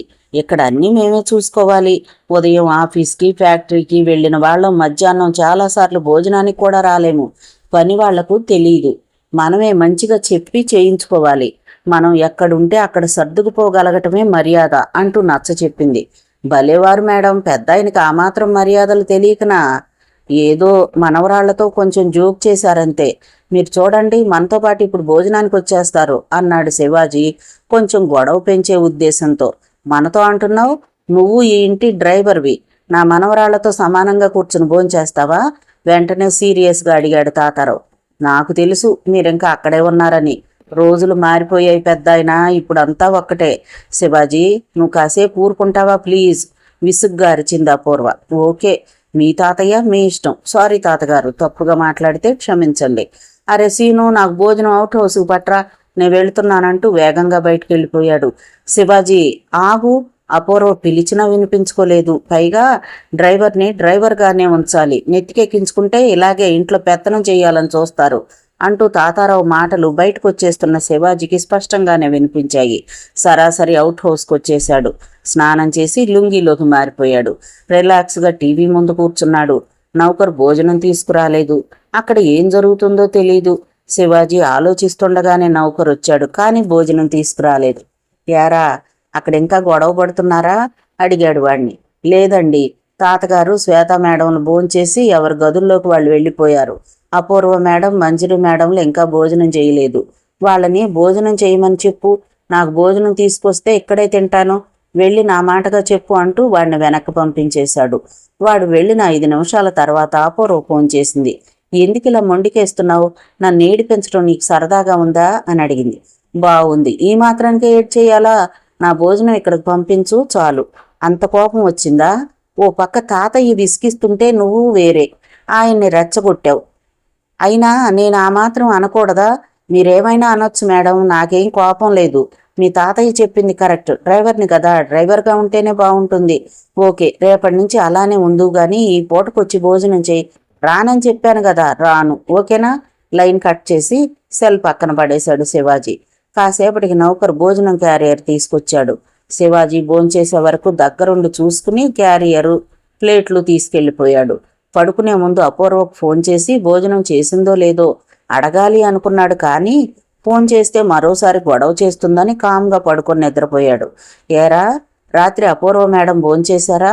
ఉదయం బెడ్ కాఫీ తెచ్చిన నౌకర్ని అడిగాడు శివాజీ. లేదండి, మీరు భోజనానికి రాలేదని అలిగి పెద్ద మేడం భోంచేయలేదు. అక్క భోజనం చేయలేదని మంజరి మేడం కూడా భోంచేయకుండా వెళ్ళి పడుకున్నారు అన్నాడు వాడు. ఆ మాటలు వినగానే శివాజీ ఉలిక్కి పడ్డాడు. తన మూలంగా రాత్రి వాళ్ళిద్దరూ భోజనం చేయకుండా పడుకున్నారంటే మనస్సు కలుక్కుమంది. తాను ఇక్కడ భోజనం చేశాడు కాబట్టి అపూర్వ భోజనం చేసి ఉంటుంది అనుకున్నాడు. మంజరి కూడా ఆమెతో పాటు పస్తు పడుకుందంటే చాలా బాధేసింది. ఈ అమ్మాయిలకు అస్సలు బుద్ధి లేదు. తానేమి తినకుండా ఉంటే పోనీ వాళ్ళు పస్తున్నారంటే అర్థం ఉంది. తాను చక్కగా భోజనం చేశాడు కదా, ఏమైందని భోజనం మానాలి? పిలవగానే వెళ్ళలేదని కోపమా? అంతే. తాను త్వరగా రెడీ అయి వెళితే టిఫిన్ అయినా తింటారు. అది ఆలస్యమైతే చాలా గొడవ అయిపోతుంది. ఇక ఆలోచించకుండా బ్రష్ చేసుకుని చకచకా స్నానం ముగించి డ్రెస్ చేసుకున్నాడు. ఇక బయలుదేరి బయటకు రాబోతుండగా అనుకోకుండా తాతారావు లోపలికి వస్తూ కనిపించాడు. అతన్ని చూడగానే శివాజీకి ఎంత కోపం వచ్చిందంటే అతన్ని గదిలో పడేసి ఇసుక మూటను కుమ్మినట్లు కుమ్మి పడేసి బయటకు విసిరేస్తే ఎలా ఉంటుందా అనిపించింది. పైకి మాత్రం పళ్ళికిలించి నవ్వుతూ, అరేరే మీరేంటి సార్, డ్రైవర్ ఉండే అవుట్ హౌస్లోకి వస్తున్నారు. మీ లెవెల్కు తగ్గ కుర్చీలు కానీ సోఫాలు కానీ ఇక్కడ లేవు కూర్చోమని చెప్పటానికి అంటూ బెడ్రూమ్ డోర్ బయటే ఆగిపోయాడు. నువ్వు కూర్చోమని చెప్పినా నేను కూర్చోంలే కానీ నీతో మాట్లాడాలి. అందుకే వాళ్ళెవరూ చూడకుండా ఇలా వచ్చేశాను. లోపలికి వెళదామా, ఇక్కడే మాట్లాడదామా? చాలా సీరియస్గా చూస్తూ అడిగాడు తాతారావు. మాట్లాడండి. నువ్వు డ్రైవర్వే అనుకున్నాను. నా మనవరాళ్ళని ఎంతగా మాయ చేస్తావనుకోలేదు. నువ్వు వెళ్ళిపోవాలి, వెంటనే వెళ్ళిపోవాలి. ఎంత కావాలో చెప్పు. చెప్పేదేదో వివరంగా చెప్పండి. అర్థం కాలేదా? నీ దారిన వెళ్ళిపోవడానికి ఎన్ని లక్షలు కావాలి అంటున్నా. లక్షలు నా ముఖాన పడేసి కోట్ల ఆస్తి కొట్టేయాలనా? పోని కోటి తీసుకో, చాలదంటే 2 కోట్లు ఇస్తాను. నువ్వు 10 కోట్లు ఇచ్చినా వెళ్ళను. వెళ్ళాలి, నేను చెప్తున్నాను. నువ్వెవరు చెప్పటానికి? నీ మర్యాద కాపాడుకోవాలంటే గెట్ అవుట్ ఫ్రమ్ హియర్. అరే శివాజీ, కుర్రాడివి, నా గురించి నీకు తెలీదు. తెలుసు, నీ గురించి తెలుసు, నీ కొడుకుల గురించి తెలుసు. వచ్చినప్పుడు ఇక్కడ డ్రైవర్నే, ఇప్పుడు సెక్యూరిటీ కూడా నేనే చూస్తున్నాను. నేనిక్కడ ఉండగా ఆ అమ్మాయిల మీద ఏగ కూడా వాలనివ్వను. మీ గురించి నాకు తెలుసు, నా గురించే మీకు తెలియదు. టైం వేస్ట్ చేయకుండా వెళ్ళిపోతే మంచిది. ఈ ఇల్లు వదిలి వెళ్ళకపోతే నీకు మంచిది కాదు. బెదిరిస్తున్నావా? నీ కొడుకుల వల్లే కాలేదు, నీ వల్ల ఏమవుతుందిరా మోసాలు నక్క, పోరా. తాతారావు ముఖం కోపంతో వికృతంగా మారిపోయింది. నన్ను పోరా అన్నావంటే నీ పొగరేమిటో అర్థమైంది. రే ఈ శివాజీ, చూడరా, నిన్ను చితక తన్నించి నా మనవరాళ్ల చేతే నిన్ను బయట గెంటించకపోతే నా పేరు తాతారావే కాదు, నీకు బుద్ధి చెప్తానంటూ చివ్వున వెనుదిరిగాడు. హలో పెద్దాయన, వెనక నుంచి పిలిచాడు శివాజీ. రేవులో తాటి చెట్టుకి వచ్చింది, నీకు వచ్చింది వయసు. ఏం లాభం? కొడుకులను అదుపు చేయకపోగా వాళ్లతో చెయ్యి కలిపి మనవరాళ్లకు ద్రోహం చేసి కూతురాస్తి కొట్టేయాలని చూస్తున్నావు చూడు. నీకన్నా వెధవ ఈ లోకంలో ఎవడూ ఉండడు. ఒళ్ళు దగ్గర పెట్టుకో, లేదంటే నా చేతిలో చస్తావు అంటూ హెచ్చరించాడు. శివాజీ మాటలు విని పళ్ళు కొరుకుతూ బయటికి వెళ్ళిపోయాడు తాతారావు. 5 నిమిషాలు ఆగి అవుట్ హౌస్కి తాళం పెట్టి బయటకు వచ్చాడు. అతను పోర్టికోలోకి వస్తూ ఉండగానే తాతారావు తన కారులో బయటికి వెళ్ళిపోతూ కనిపించాడు. యారా, ముసలోడు కోపంగా వెళ్ళిపోతున్నాడు, ఏమైనా తిన్నాడా లేదా? అటుగా వచ్చిన నౌకర్ని అడిగాడు. పేకల దాకా తినే వెళ్తున్నారులేండి, మీరు టిఫిన్కి రండి, మేడం గారు పిలిచిరమ్మన్నారు చెప్పాడు వాడు. అతను లోపలికి వెళ్ళేసరికి కింద హాల్లోనే ఉన్నారంతా. ముగ్గురు చీరా జాకెట్లలో సింపుల్గా అలంకరించుకుని దిగి వచ్చిన అప్సరభామల్లా మెరిసిపోతున్నారు. అపూర్వ సోఫాలో కూర్చుని ఇంగ్లీష్ న్యూస్ పేపర్ తిరగేస్తుంది. ఎదురుగా సోఫాలో కూర్చున్న మంజరి తీరిగ్గా గోళ్లకు రంగు వేసుకుంటూ కనిపించింది. శ్వేత మాత్రం టీవీ ముందు కూర్చుని కార్టూన్ పిక్చర్ చూస్తోంది. లోపలికి వస్తున్న శివాజీని చూసి కూడా చూడనట్టే ఊరుకుంది అపూర్వ. మంజరి మాత్రం అతన్ని చూసి కొంటె నవ్వు నవ్వింది. ఈ టైంలో తాను పెదవి విప్పితే అక్కడ ప్రశాంతత చెదిరిపోయే ప్రమాదం ఉంది. పాపం, అసలే రాత్రి భోజనం చేయలేదు. ఆ మంటలో తన మీద విరుచుకు పడొచ్చు. అందుకే ఎవరితోనూ మాట్లాడలేదు శివాజీ. సరాసరి వెళ్ళి డైనింగ్ టేబుల్ ముందు కూర్చున్నాడు.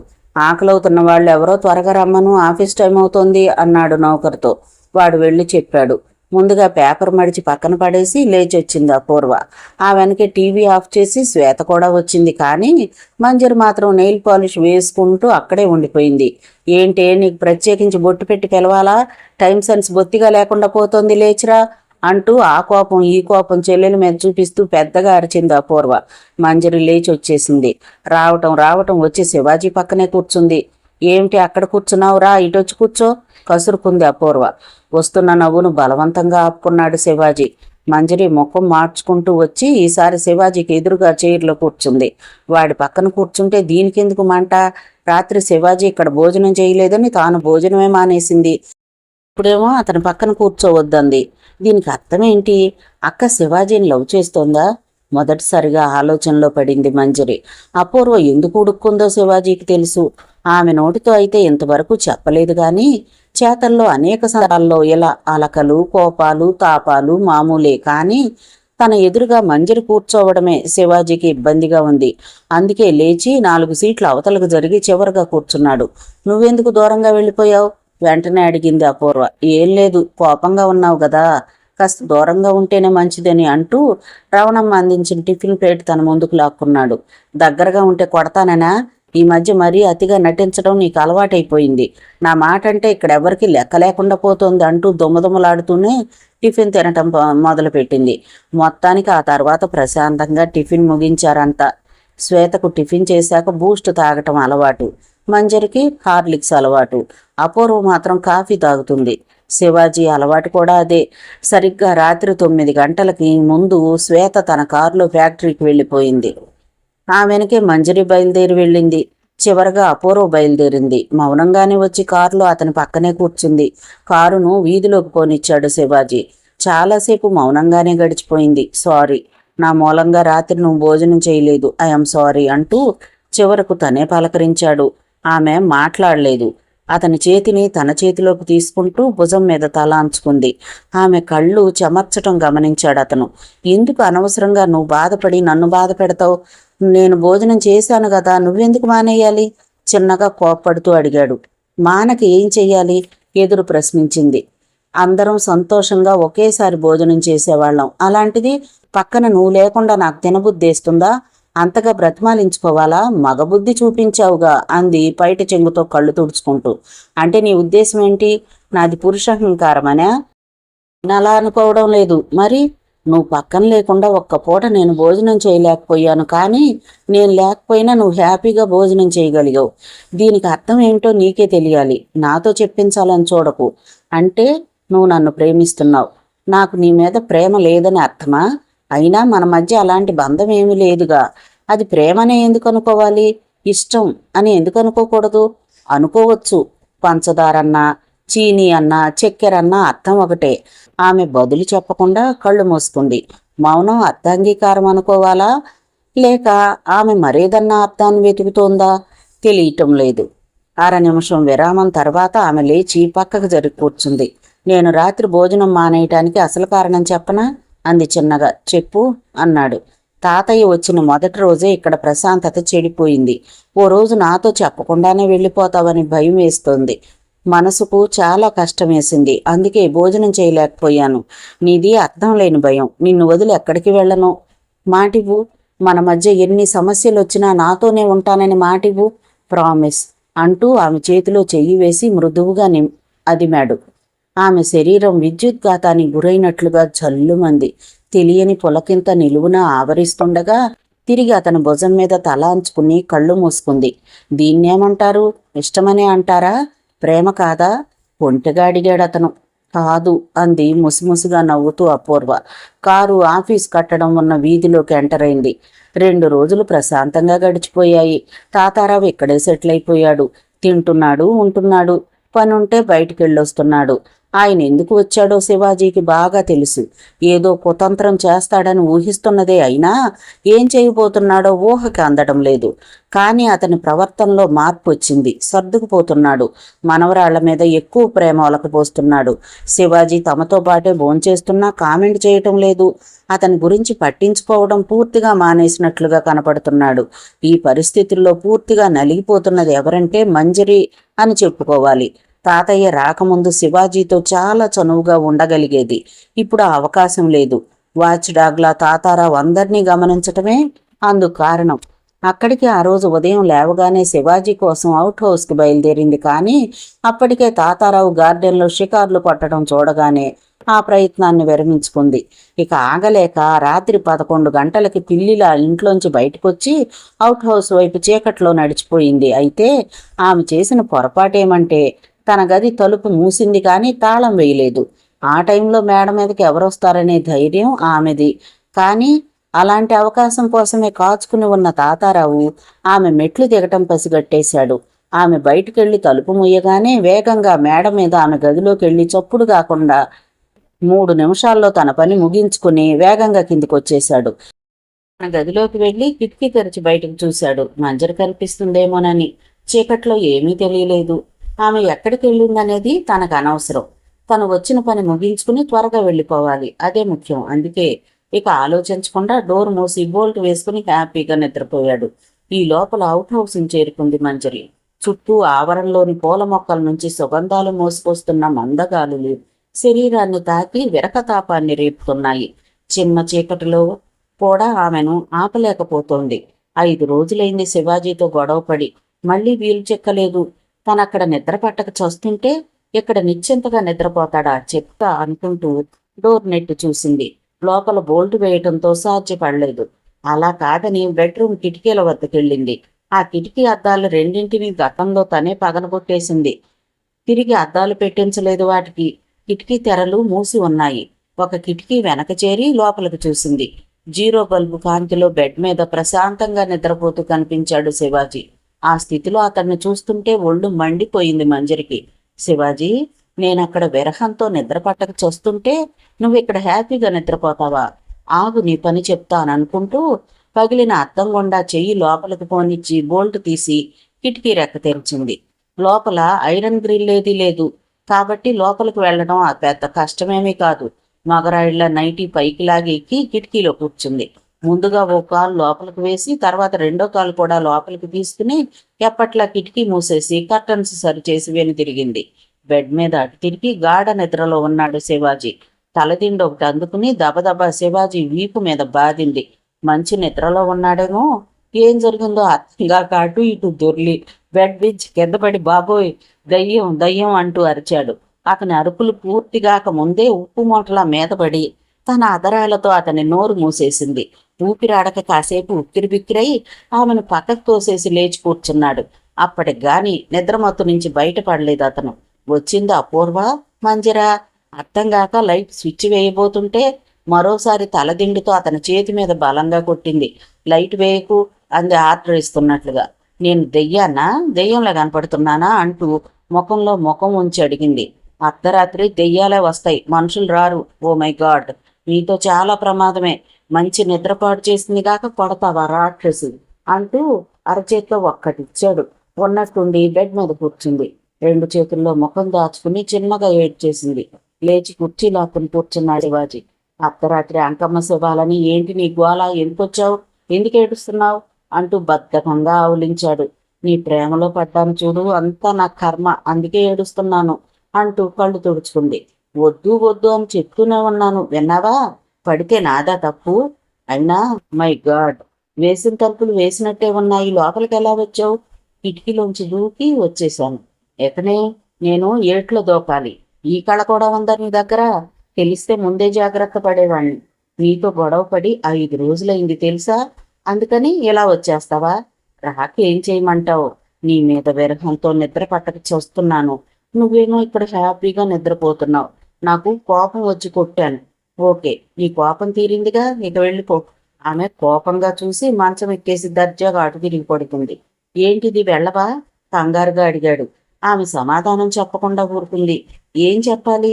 మనసు నిండా అతనే ఉన్నాడు. మనస వాచ అతన్ని ఆరాధిస్తోంది, ప్రేమిస్తోంది. కానీ అతను పట్టించుకోవడం లేదు. అతనితో ఎన్నో ఊసులు చెప్పాలని, అతని ప్రేమను గెలవాలని పొంగున ఎన్నో ఆశలు మూట కట్టుకుని వచ్చింది. కానీ ఒక్క మాట చెప్పలేకపోతోంది. అతని కౌగిట్లో ఒదిగిపోయి అతని గుండెల్లో ముఖం దాచుకుని 5 నిమిషాలు పరవశించాలని మనసు ఉవ్విళ్ళూరుతోంది. కానీ అతను తన బాధను అర్థం చేసుకోవడం లేదు. ఇదే బాధగా ఉంది ఆమెకు. ఇదే సమయంలో శివాజీ పరిస్థితి కూడా బాగాలేదని వేరే చెప్పనక్కర్లేదు. ప్రేమించిన యువతి కోసం కోటలు పేటలు దాటి వెళ్లే మగధీరులున్నారు. అలాంటిది తనను ప్రేమించిన ఒక అమ్మాయి ధైర్యం చేసి తన గదిలోకి వచ్చిందంటే నిర్దయగా పొమ్మనలేడు, చేరదీసి కౌగిలి ఇవ్వలేడు. అది అతని పరిస్థితి. ఎందుకంటే తాను వచ్చిన పని వేరు, ఇక్కడ జరుగుతున్నది వేరు. అదే అతని బాధ. మంజరి ప్లీజ్, నువ్వు వెళ్ళిపోవాలి, తప్పదు అన్నాడు స్థిరంగా. ఎన్ని రోజులు తప్పించుకుంటావు? I love you, I love you, love you. ఇది నీకెందుకు అర్థం కావడం లేదు? నాకు నువ్వు కావాలి, నీ ప్రేమ కావాలి. అన్నిటికీ తెగించే వచ్చాను. ఉదయం వరకు నీతోనే ఉంటాను. ఏం చేసుకుంటావో చేసుకో, అంతే అంటూ మొండికేసి కూర్చుంది మంజరి. పాపం శివాజీ. ఆమెను పంపించడం ఎలాగో తెలియక కాసేపు జుట్టు పీక్కున్నాడంటే ఆశ్చర్యం లేదు. వయసులో సరసాలు, ప్రేమలో కష్టాలు అనుభవించిన వాళ్ళకే తెలుస్తాయంటారు. సత్యభామలా అలిగిన మంజరిని ప్రసన్నం చేసుకోవడానికి 15 గంట ప్రతిమాలుకున్నాడు శివాజీ.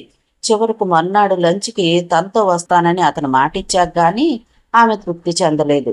ఆమెను చీకట్లలో జాగ్రత్తగా తీసుకెళ్లి లోపలికి పంపించాక తిరిగి అవుట్ హౌస్కి వచ్చి పడుకున్నాడు శివాజీ. కానీ ఆ తరువాత చాలాసేపు అతనికి నిద్రకు దూరమయ్యాడు.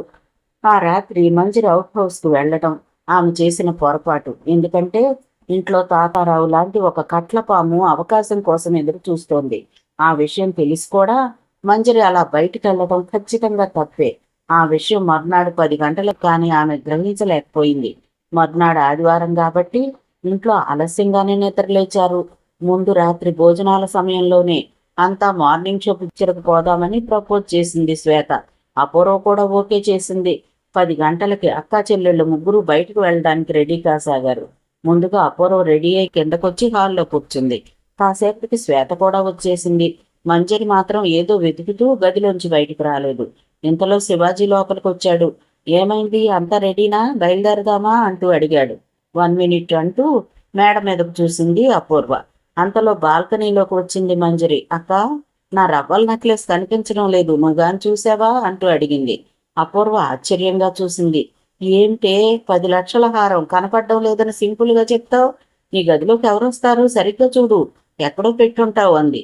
చూశానక్క, కనిపించడం లేదు అంది దిగులుగా మంజరి. ఉన్నట్టుండి టెన్షన్ చోటు చేసుకుంది అక్కడ. ఈ లోపల తాతారావు కూడా తన గదిలోంచి బయటకు వచ్చాడు. ఏమిట్రా, ఏంటి కనిపించడం లేదంటున్నారంటూ ఎంక్వైరీ చేస్తున్నట్టుగా అడిగాడు. ఏం లేదు తాతయ్య, చెల్లాయి రవ్వల హారం కనిపించడం లేదంటోంది. శ్వేత వెళ్ళి చూడు అంది అపూర్వ. శ్వేత పైకి వెళ్ళింది. శివాజీ అక్కడే సోఫాలో కూర్చొనున్నాడు. ఒక్క మాట కూడా మాట్లాడలేదు. నిన్న ఉదయం తాతారావు అవుట్ హౌస్కొచ్చి తనతో చేసిన ఛాలెంజ్ గుర్తొచ్చింది. తన మనవరాళ్ల చేత తన్నించి బయటికి పంపిస్తానంటూ సవాల్ విసిరాడు. చూస్తుంటే ఇదేదో అతడి మాయాజాలం కావచ్చనిపిస్తోంది. అందుకే మాట్లాడే ఛాన్స్ ఇవ్వకూడదనే ఉద్దేశంతో మౌనంగానే కూర్చుండిపోయాడు.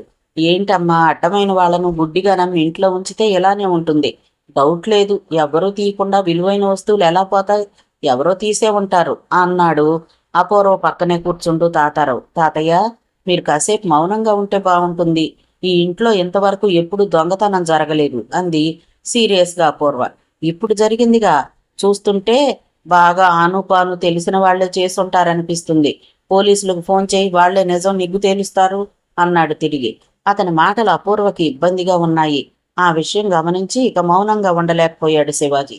తాతగారు, మీరు తొందరపడుతున్నారేమో, ఇంకా దొంగతనం జరిగినట్లుగా ప్రకటించలేదు, వెతుకుతున్నారు అంటూ గుర్తు చేశాడు. పోయిన వస్తువు వెతికితే మాత్రం దొరుకుతుందా?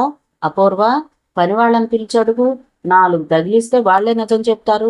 తాతయ్య ప్లీజ్, మీరు కాసేపు మాట్లాడకుండా ఉంటే మంచిది. మా నౌకర్లంతా నమ్మకమైన వాళ్లే, చాలా కాలంగా మా దగ్గర పనిచేస్తున్నారు. మీ మాటలతో మా నౌకర్ల నిజాయితీని అవమానించకండి. పోయిన వస్తువు సంగతి మేం చూసుకుంటాం, మీరు మాట్లాడకండి అంటూ కాస్త కఠినంగానే హెచ్చరించింది. ఎంతలో మంజరి, శ్వేత ఇద్దరు కిందికొచ్చారు. వాళ్ల ముఖాలు చూస్తేనే అర్థమవుతుంది రవ్వల హారం దొరకలేదని. ఏమైంది, అనుమానం తీరక అడిగింది అపూర్వ. లేదక్క, హారం గదిలో లేదు, అంతా వెతికి చూశాం అంది శ్వేత. ఇక పోయినట్లే అంది మంజరి. ఆ మాటతో తన వాదనకు బలం చేకూరినట్లుగా మురిసిపోతూ గొంతు విప్పాడు తాతారం. నాకు తెలుసమ్మా, విలువైన హారం పోవటము, అది దొరకటమునా. ఇవాళ హారం పోయింది, రేపు మరొకటి పోవచ్చు. ఇంట్లో వాళ్లే ఎవరో ఈ పని చేసి ఉండాలి అన్నాడు శివాజీ వంక చూస్తూ. అవును పెద్దాయనా, మీరు ఈ ఇంట్లోనే ఉన్నారు, అది మర్చిపోకుండా అంటూ చొరక వేశాడు శివాజీ. ఆ మాటతో రెచ్చిపోయాడు తాతారావు. అంటే ఏంట్రా నీ ఉద్దేశం? నేను దొంగతనం చేశానంటావా? వాళ్ళు నా మనవరాళ్ళు, నాకు బోలెడు ఆస్తుంది, తగిలించాల్సిన అవసరం నాకేంటి అని అరిచాడు. అవసరం ఉంటేనే దొంగతనం చేయరు, అన్నీ ఉన్నా చేతి వాటం కొందరికి అలవాటు కదా. సరే, అదే అనుకుందాం, దొంగ ఎవరో ఇప్పుడే తెలియాలి.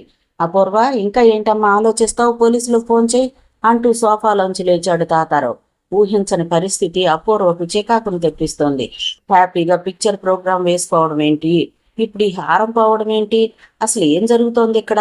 వద్దు తాతయ్య, ఇంతవరకు ఈ ఇంటికి పోలీసులు వచ్చిందే లేదు, పోతే పోయింది, హారం వదిలేయి అంది. వదిలేయాలా? మీ డ్రైవర్ నన్ను అవమానిస్తున్నాడు, ఇది భరించలేను. నా గది చెక్ చేసుకోమను, నేను అవుట్ హౌస్లో వెతికిస్తాను. ఈ విషయం ఇప్పుడే తేలిపోవాలి. నౌకర్లను నాతో పంపించు, నా గది శివాజీ సోదా చేసుకోవచ్చు. సొత్తు ఎవరు దగ్గర పెట్టుకోరు గాని నీ అనుమానం తీర్చుకురా. అరే సీను, మీ ముగ్గురు పెద్ద ఆయన కూడా వెళ్ళి మీ పోర్షన్లు చూపించండి, నా పోర్షన్ కూడా వదలొద్దు, ఇదిగో తాళాలంటూ తన తాళాలు సీను చేతికి అందించాడు శివాజీ. పరిస్థితి తన చెయ్యి దాటిపోతోందని అపూర్వకు అర్థమవుతోంది. అలాగని సోదాలు వద్దని చెప్పలేకపోతోంది. కానీ మంజరి చూస్తూ ఊరుకోలేకపోయింది. అక్క, ఏంటిదంతా? నాదేగా పోయింది హారం, పోతే పోని, అంతేగాని శివాజీ పోర్షన్తో సహా సోదా చేసి వాళ్ళని అవమానించుకు, వాళ్ళని ఆపు అంటూ ముందుకొచ్చింది. అపూర్వ మౌనంగా ఉండిపోయింది. తాతారావు కోపంగా చూశాడు. ఏమిటే మంజరి, హారం కన్నా శివాజీ ఎక్కువైపోయాడా నీకు? నా మీద వాడు నింద వేశాడు, మీరు ఊరుకున్నా నేను ఊరుకోను, పదండ్రా అంటూ నౌకర్లను తీసుకుని అవుట్ హౌస్ వైపు వెళ్ళిపోయాడు. మంజరి వచ్చి శివాజీ సమీపంలో కూర్చుంది. అక్క, ఏంటి మౌనం? తాతయ్యను సమర్థిస్తున్నావా? దీనికి అర్థమేంటో తెలుసా?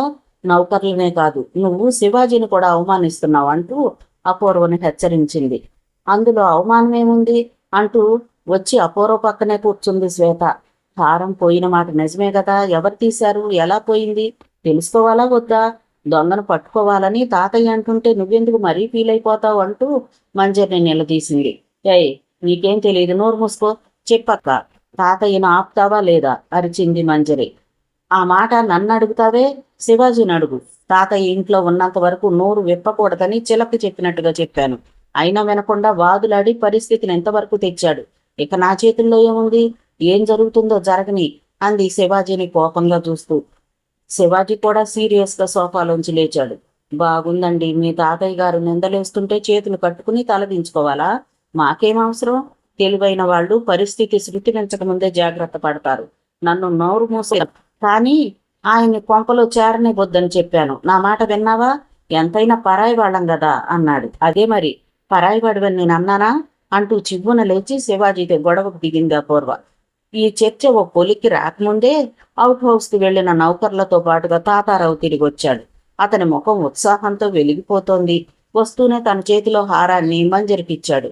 నీ చెప్తే విన్నారా? చూడవే మంజరి, ఈ హారం నీదేగా అని అడిగాడు. అవును, ఈ హారం నాదే. ఎక్కడ దొరికింది? దాన్ని చూడగానే అడిగింది మంజరి. ఎక్కడ దొరికిందో నేను చెప్పడం కన్నా మీ నౌకర్ని అడిగితే బాగుంటుంది. యారా సీను, చెప్పరా, ఈ హారం ఎక్కడ దొరికిందో చెప్తే దొంగ ఎవరో వాళ్ళకే అర్థమవుతుంది అన్నాడు తాతారావు. ఎక్కడ దొరికింది అడిగింది అపూర్వ. అది శివాజీ పోర్షన్లో దొరికిందమ్మా. శివాజీ బెడ్ కింద ఉంది చెప్పాడు శ్రీను. ఆ మాట వింటూనే అపూర్వ ముఖం వివర్ణమైంది. తేలు కుట్టినట్టుగా ఉలిక్కి పడింది మంజరి. ఇందులో తాతారావు కుట్ర ఏదో ఉందని వెంటనే గ్రహించేసింది. తాను తెగించాల్సిన సమయం వచ్చిందని అర్థమైపోయింది. అక్క దృష్టిలో శివాజీని దొంగను చేసి బయటకు పంపాలని చూస్తున్నాడు తాతయ్య. అతని ఆటలు సాగనివ్వదు. ఇలాంటిదేదో జరుగుతుందని ముందే ఊహించాడు కాబట్టి ఏం జరుగుతుందో వేచి చూద్దామనే ఉద్దేశంతో మౌనంగా నిలబడ్డాడు శివాజీ. అవకాశం దొరికింది కాబట్టి తన విశ్వరూపాన్ని ప్రదర్శించబోయాడు తాతారావు. చూసావా అపూర్వ, ఇంటి దొంగను ఈశ్వరుడైనా పట్టుకోలేడంటారు. వీడు ఎందుకింత నమ్మకంగా ఇక్కడ ఉన్నాడో అర్థమైందా? ఇలాంటి పచ్చి దొంగన నువ్వు వెనకేసుకొచ్చావు. ఒరే, చూస్తారేంరా, ఇలాంటి వెధవని ఒక్క క్షణం కూడా ఇంట్లో ఉండనివ్వకూడదు. వీడిని 4 తన్ని మెడపట్టి బయటకు గంటేయండి అంటూ నౌకర్లను రెచ్చగొట్టాడు. కానీ ఒక్కడూ ముందుకు రాలేదు. అదే సమయంలో మంజరి కోపంతో మండిపడుతూ, నోర్మై, ఇంకొక మాట శివాజీని అంటే ఇక్కడే నిన్ను చంపేస్తాను అరిచింది తాతారావు మీద. ఏమిటి, ఎంతకాలం లేంది ఇప్పుడొచ్చి వెధవ పెత్తనం చలాయిస్తున్నావు? బయటకు పంపాల్సింది శివాజీని కాదు, నిన్ను అని అరిచింది ఆవేశంగా. ఏమిటే, తాతయ్యననే మర్యాద కూడా లేకుండా అరుస్తున్నావు? దొంగతనం చేసింది వాడైతే నా మీద అరుస్తావేంటి? తను పెద్దగానే అరిచాడు తాతారావు. అరవటం కాదు, చంపేస్తాను. ఎవరిని చూసి దొంగ అంటున్నావు? అక్క, అసలు తప్పంతా నీది, పొరపాటు నాది. రాత్రి నేను శివాజీ పోర్షన్కి వెళ్ళాను. ఈ హారం అక్కడ జారిపోయి ఉంటుంది. ఆ విషయం తెలియక హారం పోయిందన్నాను అంది. ఆ మాట వింటూనే కరెంట్ షాక్ తిన్నట్టుగా ఉలిక్కి పడ్డాడు శివాజీ. ఏ విషయం అపూర్వ దృష్టికి వెళ్ళకూడదనుకుంటున్నాడో అదే జరుగుతోంది. తనని కాపాడే ప్రయత్నంలో తన మీద నింద వేసుకుంటోంది మంజరి. ఒక విధంగా చెప్పాలంటే వచ్చిన అవకాశాన్ని తెలివిగా ఉపయోగించుకుని తనని ఇరుకును పెట్టేసింది.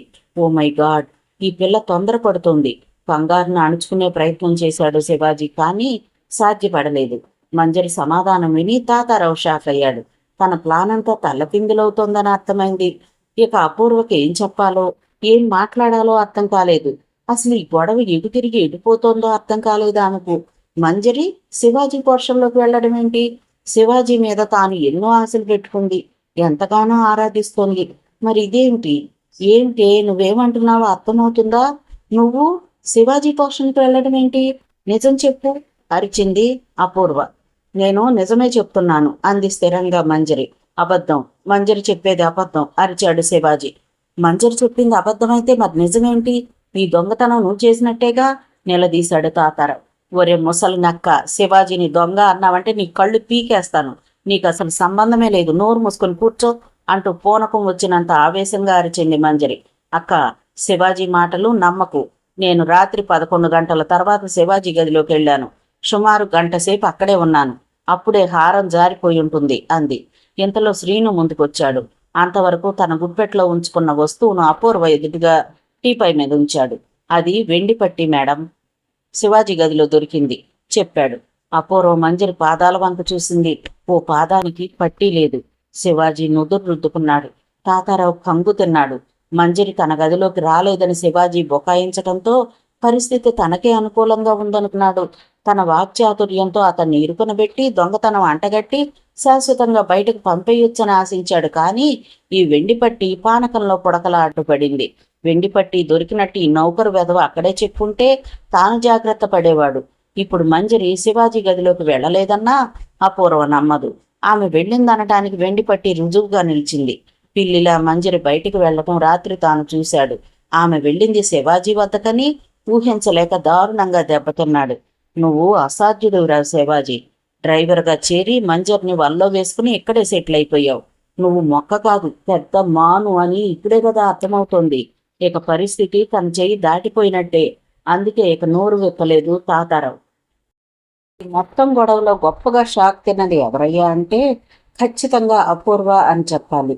శివాజీ అంటే తనకి ప్రాణం. ప్రాణం కన్నా మిన్నగా ప్రేమిస్తుంది. శివాజీ కూడా తననే ప్రేమిస్తున్నాడనుకుంది. కానీ ఇదేంటి? ఓ పక్క మంజరితో ప్రేమాయణం సాగిస్తూనే తనను ముగ్గులోకి లాగాడా? ఏంటి నాటకం? నమ్మి వలచినందుకు తన మనస్సుని మొక్కలు చేస్తాడా? ఇది వంచన కాదా? పొంగుతున్న కన్నీటిని బలవంతంగా అడ్డుకట్ట వేయాలని చూస్తోంది. కానీ సాధ్యం కావటం లేదు. ఏమైనప్పటికీ ఈ దొంగ నాటకంలో ఒక పచ్చి నిజం బయటపడింది. తట్టుకోలేకపోతోంది. ఒక్క మాట మాట్లాడినా బోరున ఏడ్చేస్తుందనిపించింది. అందుకే గిరుక్కున వెనుతిరిగి మెట్ల వైపు చరచర వెళ్ళిపోయింది. అపూర్వ, ఒక్క క్షణమాగు. నువ్వు విన్నదంతా నిజం కాదు, ప్లీజ్. వెనక నుంచి అరిచాడు శివాజీ. వద్దు, ఇంకేమీ చెప్పకు. నా చెల్లెలు నిన్నిష్టపడింది, అది నాకు సంతోషమే. తాతయ్య, ఒక్క క్షణం కూడా నువ్వు ఈ ఇంట్లో ఉండకూడదు. వెంటనే వెళ్ళిపో. నేను కిందకొచ్చేసరికి నువ్వు కనిపించకూడదు. మంజరి, 10 నిమిషాలు ఆగి నా గదిలోకి రా అంటూ మరో మాటకి అవకాశం ఇవ్వకుండా మేడ మీద తన గదిలోకి వెళ్లి తలుపు మూసుకుంది అపూర్వ. బెడ్ మీద బోర్లా పడిపోయి తలదిండులో ముఖాన్ని దాచుకుని ఏడుస్తూ ఉండిపోయింది. తాతారావు ఇక ఎవ్వరితోనూ మాట్లాడలేదు. పరువు దక్కాలంటే వెళ్ళిపోవడమే మంచిదనిపించింది. వెంటనే తన కారులో వెళ్ళిపోయాడు. శివాజీ తల పట్టుకుని సోఫాలో కూలబడ్డాడు. పరిణామాలేమిటో శ్వేతకు అర్థం కాలేదు. ఏ విషయాన్ని లోతుగా ఆలోచించే అలవాటు ఆమెకు లేదు. అందుకే ఎందుకొచ్చిన సమస్య అనుకుందో ఏమో గాని, అక్క, నేను సినిమాకి పోతున్నాను, వస్తున్నావా లేదా అని అడిగింది కారు తాళాలు అందుకుంటూ. ఉన్నా గోల చాలదని నీ సినిమా గోల వేరేనా, పోవే అంటూ కసురుకుంది మంజరి. ఓకే, వెళ్తున్నానంటూ వెళ్ళిపోయింది శ్వేత. ఆమె కారు వెళ్ళిపోయిన సౌండ్ వినిపించింది. నౌకర్లు కూడా చెదిరిపోయారు. ఇక మంజరి, శివాజీ ఇద్దరే అక్కడ మిగిలారు. వెండి పట్టి అందుకుని తన కుడిపాదం టీపాయ్ మీద ఉంచింది మంజరి. పట్టీని శివాజీ చేతిలో ఉంచింది. ఏమిటి అడిగాడు. పట్టీ జారిపోయింది, నీ గదిలోనే కదా, నువ్వే పెట్టు అంది గొడుసుగా. ఈ డ్యూటీ నాది కాదు, నువ్వే పెట్టుకో. పెడతావా లేదా? దబాయింపా? అసలు ఇదంతా నీ మూలంగానే. నిన్ను అంటూ చెయ్యెత్తి కొట్టబోయాడు. నువ్వు కొట్టు, చంపు. పట్టి కాలికి పెట్టి తర్వాత మాట్లాడు. ఇంకేమిటి మాట్లాడేది? నా ప్రాణం తీయటానికి పుట్టినట్టున్నావు పిశాచి అంటూ పట్టిని పాదానికి వేశాడు. పిశాచిని కాదు, నీ జన్మజన్మల ప్రేయసిని. నీకోసమే పుట్టాను, నీకోసమే చస్తాను అంటూ పాదాన్ని వెనక్కి తీసుకుని పట్టి సరిచేస్తుంది. తప్పు చేసావు మంజరి, చాలా పెద్ద తప్పు చేశావు. రాత్రి నువ్వు అవుట్ హౌస్కి వచ్చిన సంగతి చెప్పకుండా ఉండాల్సిందంటూ సోఫాకి జారబడి కళ్ళు మూసుకున్నాడు బాధగా. అతని మాటలను మరోలా అర్థం చేసుకుంది మంజరి. తన మీద నిందపడ్డం ఇష్టం లేక అలా అంటున్నాడేమో అనుకుంది. కానీ శివాజీ ఉద్దేశం వేరు. అపూర్వ దృష్టిలో ఇప్పుడు తాను మోసగాడైపోయాడు. ఏమీ లేకపోయినా తామిద్దరి మధ్య ఏదో ఉందని అపూర్వ 100% నమ్మే పరిస్థితి ఏర్పడింది. ఐ లవ్ యూ అని ఏ ముఖం పెట్టుకుని ఆమెతో చెప్పగలడు? అంతా రసాబస అయిపోయింది. తప్పో ఒప్పో నాకు తెలీదు. ఖచ్చితంగా జరిగిందంతా మా తాతయ్య కుట్రలో భాగమే. నిన్ను బయటకు పంపించడం కోసం తాతయ్య వేసిన పథకం అని తెలియగానే ఆవేశం ఆపుకోలేకపోయాను. అందుకే చెప్పేశాను. రాత్రి నేను అవుట్ హౌస్కి వచ్చినప్పుడు నా బెడ్రూమ్ని లాక్ చేయలేదు. ఆ టైంలో నీ తాతయ్య నా గదిలోంచి రవ్వలహారం దొంగిలించి ఉదయం నీ గదిలో పెట్టుంటాడు అంది మంజరి. ఆ మాట నిజమే కావచ్చు. ఎందుకంటే 7 గంటలకే నేను రవణమ్మని తీసుకుని మార్కెట్కి వెళ్ళాను. ఆ టైంలో అవుట్ హౌస్లోకి వెళ్ళుంటాడు. నన్ను మీ చేతనే బయటకు గెంటిస్తానంటూ నిన్నే నాకు సవాలు విసిరాడు చెప్పాడు. అయితే ఏమైంది? తాను తీసిన గోతులో తనే పడ్డాడు. ఆయనే వెళ్ళిపోయాడుగా. ఇక సమస్య ఏముంది? సమస్య ఇప్పుడే మొదలైంది, నీకు తెలీదు. ఏమిటా సమస్య? నీకే అర్థమవుతుంది. అపూర్వ పిలిచిందిగా, వెళ్ళు. ఉన్నట్టుండి దుఃఖం ముంచుకు. నాకు తెలుసు, నా మీద నీకు చాలా కోపం ఉంది. నా ప్రేమ నీకు అర్థం కావటం లేదు. నాకు బ్రతకాలనిపించటం లేదు అంటూ భుజం మీదకు వాలిపోయి చిన్నగా ఏడ్చేసింది. పెద్దగా నిట్టూర్చాడు శివాజీ. విధి విచిత్రమైనది అంటే ఏమో అనుకునేవాణ్ణి. జీవితంతోనే ఇలా ఎందుకు ఆడుకుంటుందో అర్థం కావడం లేదు. నీ ప్రేమ పవిత్రమైనది, నాకు తెలుసు.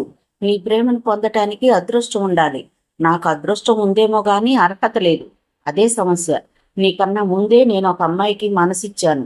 ఆ మనసుని వెనక్కి తెచ్చుకోలేను. నీకు ప్రేమను పంచలేను. ప్లీజ్ ట్రై టు అండర్స్టాండ్ మీ. పనుండి వస్తానంటూ ఆమెను విడిపించుకుని లేచాడు. మొదట అతను ఏం చెప్తున్నాడో మంజరికి అర్థం కాలేదు. అర్థం కాగానే కంగారు పడింది. ఎక్కడికి అంటూ చటుక్కున లేచి చేయి పట్టుకుంది. చెప్పాగా పనుంది. ఎవరా అమ్మాయి? వివరాలు అడక్కు ప్లీజ్. నన్ను వెళ్ళని. ఇల్లు వదిలి వెళ్ళిపోవాలనా? భయపడకు, నేనెక్కడికి వెళ్ళటం లేదు. భోజనం టైంకి వచ్చేస్తానంటూ చరచర బయటికి వెళ్ళిపోయాడు. అతను వెళ్ళిన వైపే చూస్తూ కొంతసేపు అక్కడే నిలబడిపోయింది మంజరి. ఇప్పుడిప్పుడే ఆమెకి శివాజీ అంతరంగమేమిటో బోధపడ్డం ప్రారంభించింది. తనకన్నా ముందే ఓ అమ్మాయికి మనసిచ్చానంటున్నాడు అంటే ఆ అమ్మాయిని చూడకపోతే ఖచ్చితంగా తన ప్రేమను అంగీకరించేవాడనేగా అర్థం. ఇంతకీ శివాజీ ప్రేమించిన ఆ అదృష్టవంతురాలు ఎవరు? ఆమె ఎక్కడుంది? అసలు తమ ఇంటి డ్రైవర్గా ఎందుకు వచ్చాడు? పుట్టగొడుగుల్లా ప్రశ్నలైతే పుట్టుకొస్తున్నాయి కానీ సమాధానాలు మాత్రం దొరకటం లేదు. కళ్ళు తుడుచుకుని మేడ మీదకు వెళ్ళింది. అపూర్వ గది ముందుకు వెళ్ళి తలుపు కొట్టింది. 2 నిమిషాలాగు వచ్చేస్తున్నా అంటూ లోపల నుంచి అపూర్వ గొంతు వినిపించింది. గదిలోకి వచ్చిన 5 నిమిషాల వరకు అపూర్వ తనలో తాను కుమిలిపోతూ ఏడుస్తూనే ఉంది. అంత బాధలో కూడా ఆమె పాజిటివ్ గానే ఆలోచించింది. శివాజీని తాను ఎంతగానో ప్రేమించిన మాట నిజమే. అలాగని అతని మనసులో ఏముందో తనకి తెలియదు. తన మనసులో ఏముందో అతనికి తెలియదు. ఇప్పుడు మంజరి శివాజీని ప్రేమించుకున్న సంగతి తెలిసి తనెందుకు బాధపడాలి? తనలో స్వార్థం ఉందా? తన సుఖశాంతులే కోరుకుంటుందా? లేదే. చెల్లాయిలిద్దరికీ తను తప్ప ఎవరున్నారు? వాళ్ళ క్షణమే కదా తనకు కావలసింది. శివాజీని చేసుకుంటే మంజరి సుఖపడుతుంది. ఆ నమ్మకం తనకుంది. వాళ్ళిద్దరికీ పెళ్లి చేసి తన పెద్దరికాన్ని నిలబెట్టుకుంటే చాలు. అలాగే శ్వేతకి ఓ మంచి సంబంధం చూసి పెళ్లి చేస్తే తన బాధ్యత తీరుతుంది. ఇక ఈ విషయం ఆలోచించి బాధపడటం మంచిది కాదు. ఇలా ఒక నిర్ణయానికి వస్తూ తనను తాను ఓదార్చుకుంది అపూర్వ. ఇంతలో తలుపు చప్పుడు వినపడగానే కళ్ళు తుడుచుకుని బెడ్ దిగింది. మంజరిని వెయిట్ చేయమని చెప్పి బాత్రూంలోకి వెళ్లి ముఖం చన్నీటితో కడుక్కుని జుట్టు సవరించుకుంటూ బొట్టు పెట్టుకుంది. ముఖంలో ఏ ఫీలింగు కనపడకుండా జాగ్రత్త పడుతూ వచ్చి తలుపు తీసింది. మంజరి లోపలికి రాగానే తలుపు మూసి బోల్ట్ వేసింది. సారీ అక్క అంది వస్తూనే మంజరి. సారీ ఎందుకే పిచ్చిదానా? ప్రేమించడం తప్పు కాదే. శివాజీ ప్రేమను పొందగలిగావు. కంగ్రాట్స్. రా కూర్చో అంటూ సోఫాలో కూర్చుని ఎదురుగా సోఫా చూపించింది అపూర్వ. మౌనంగా కూర్చుంది మంజరి. నిజానికి అపూర్వ ముఖాన్ని ఆ క్షణంలో పరిశీలించి ఉంటే ఆమె అంతరంగాన్ని కొంత చదవగలిగి ఉండేది మంజరి. కానీ ఆమెకు అంత అనుభవం గాని ధైర్యం గాని లేదు. పైగా అక్కడి నుంచి వ్యతిరేకత వస్తుందని ఆమెను కన్విన్స్ చేయటం ఎలాగా అని మనసులోనే దిగాలు పడి వచ్చిన మంజరికి అపూర్వ మాటలు వేసవి వడగాల్పుల్లో శీతల పవనాలు వీచినంత చల్లగా సేదదీర్చాయి. దాంతో ఇక ఆపుకోలేక లేచి వచ్చి అపూర్వ పక్కనే కూర్చుని ఆమె మెడ చుట్టూ చేతులు వేసి భుజం మీదకు ఒరిగిపోతూ చిన్నగా ఏడ్చేసింది. ఏయ్ మంజు, ఏంట్రా ఇది? ఏమైందని బాధపడుతున్నావు? నీ ఇష్టాన్ని నేను కాదంటానా? చెప్పు.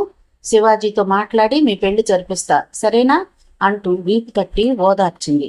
నీకు తెలియదక్క, శివాజీ పెళ్లికి ఒప్పుకోడు అంది చిన్నగా. అదేంటి? ప్రేమించుకున్నారుగా. ప్రేమించింది నేనే, అతను కాదు. అదేంటి? అలాంటప్పుడు అతని గదిలోకి ఎలా వెళ్ళావు? అడ్వాన్స్ అయిపోయారా? కంగారు నడుచుకుంటూ అడిగింది. శివాజీ మంచివాడక్క, అలాంటి తప్పు చెయ్యడు. అంటే నువ్వు మంచిదానివి కాదా? అంతేనా? పో అక్క, నేను నీ చెల్లెల్ని, తప్పు చెయ్యను. మరి అర్ధరాత్రప్పుడు ఏ తప్పుడు ఉద్దేశం లేకుండా ఎందుకు వెళ్ళావే ఆ గదిలోకి? వాడి మనసులో ఏముందో తెలుసుకుందామని వెళ్ళాను. నీ మనసులో ఏముందో అతనికి తెలుసా? తెలుసు. మా ఇద్దరి మధ్య చాలా రోజులుగా జరుగుతున్న గొడవిది. వెళ్ళేం చేశావు? నేను ఇక్కడ నిద్ర పట్టక చస్తుంటే తను హ్యాపీగా నిద్రపోవడం చూసి ఒళ్ళు మండింది. తలదిండు తీసుకుని పొట్టాను, గోల చేశాను. అసలు నువ్వు లోపలికి ఎలా వెళ్ళావే? కిటికీలోంచి దూకి. మై గాడ్, ఇవేం పనులే? ఇంతకీ ఏమంటాడు? నాకన్నా ముందే ఎవరో అమ్మాయిని లవ్ చేశాడట. తను ఆ పిల్లని చేసుకుంటాడట. సారీ మంజు, నన్ను మర్చిపో అంటున్నాడు. ఎవరా అమ్మాయి? చెప్పటం లేదు, మహా మొండి. ఇంతకీ నీ ఉద్దేశం ఏమిటి? పెళ్ళంటూ అయితే శివాజీతోనే, లేదంటే ఇలాగే ఉండిపోతాను. ఓకే, అనవసరంగా దిగులు పడకు.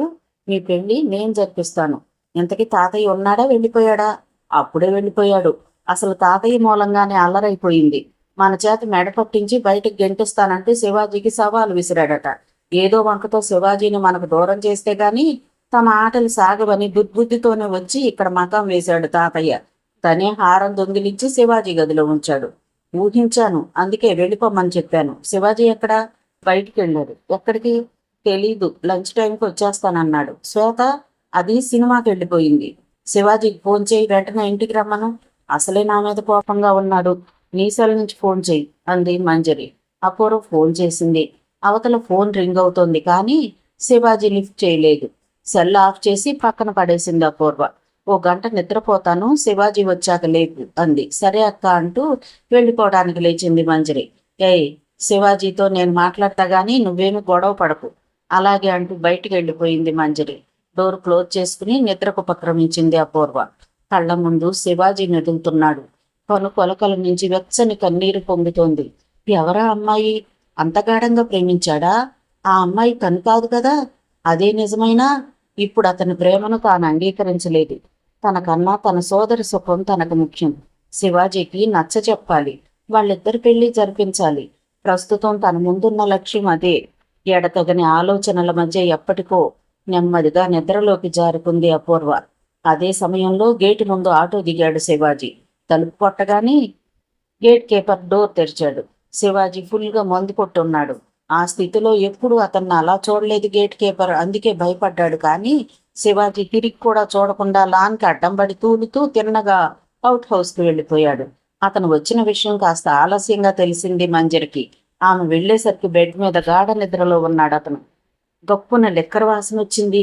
డోర్లోంచి వెనక్కి వచ్చేసింది ఆమె. సాయంత్రం 5 గంటల తర్వాత కానీ శివాజీకి మెలకు రాలేదు. అప్పుడు కూడా కళ్ళు మత్తుగా వాలిపోతూ తలంతా దిమ్ముగా ఉంది. లేచి కూర్చోడానికి ప్రయత్నించాడు. సాధ్యపడలేదు.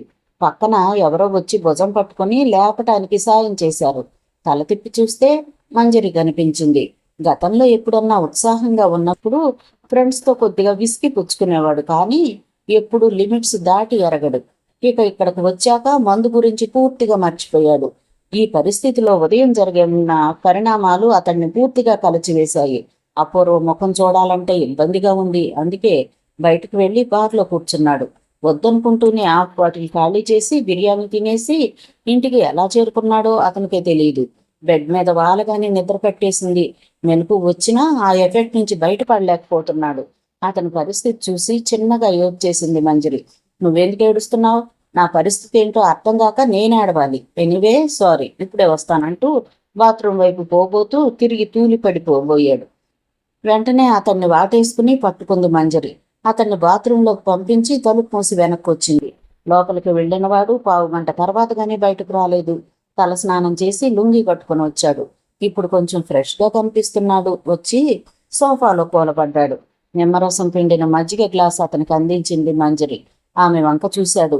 చాలాసేపు ఏడ్చిందో ఏమో తెలియదు గాని ముఖం వాడిపోయింది. మధ్యాహ్నం భోజనం కూడా చేసి ఉండదనిపించింది. ఏమిటిది అడిగాడు గ్లాస్ అందుకుంటూ.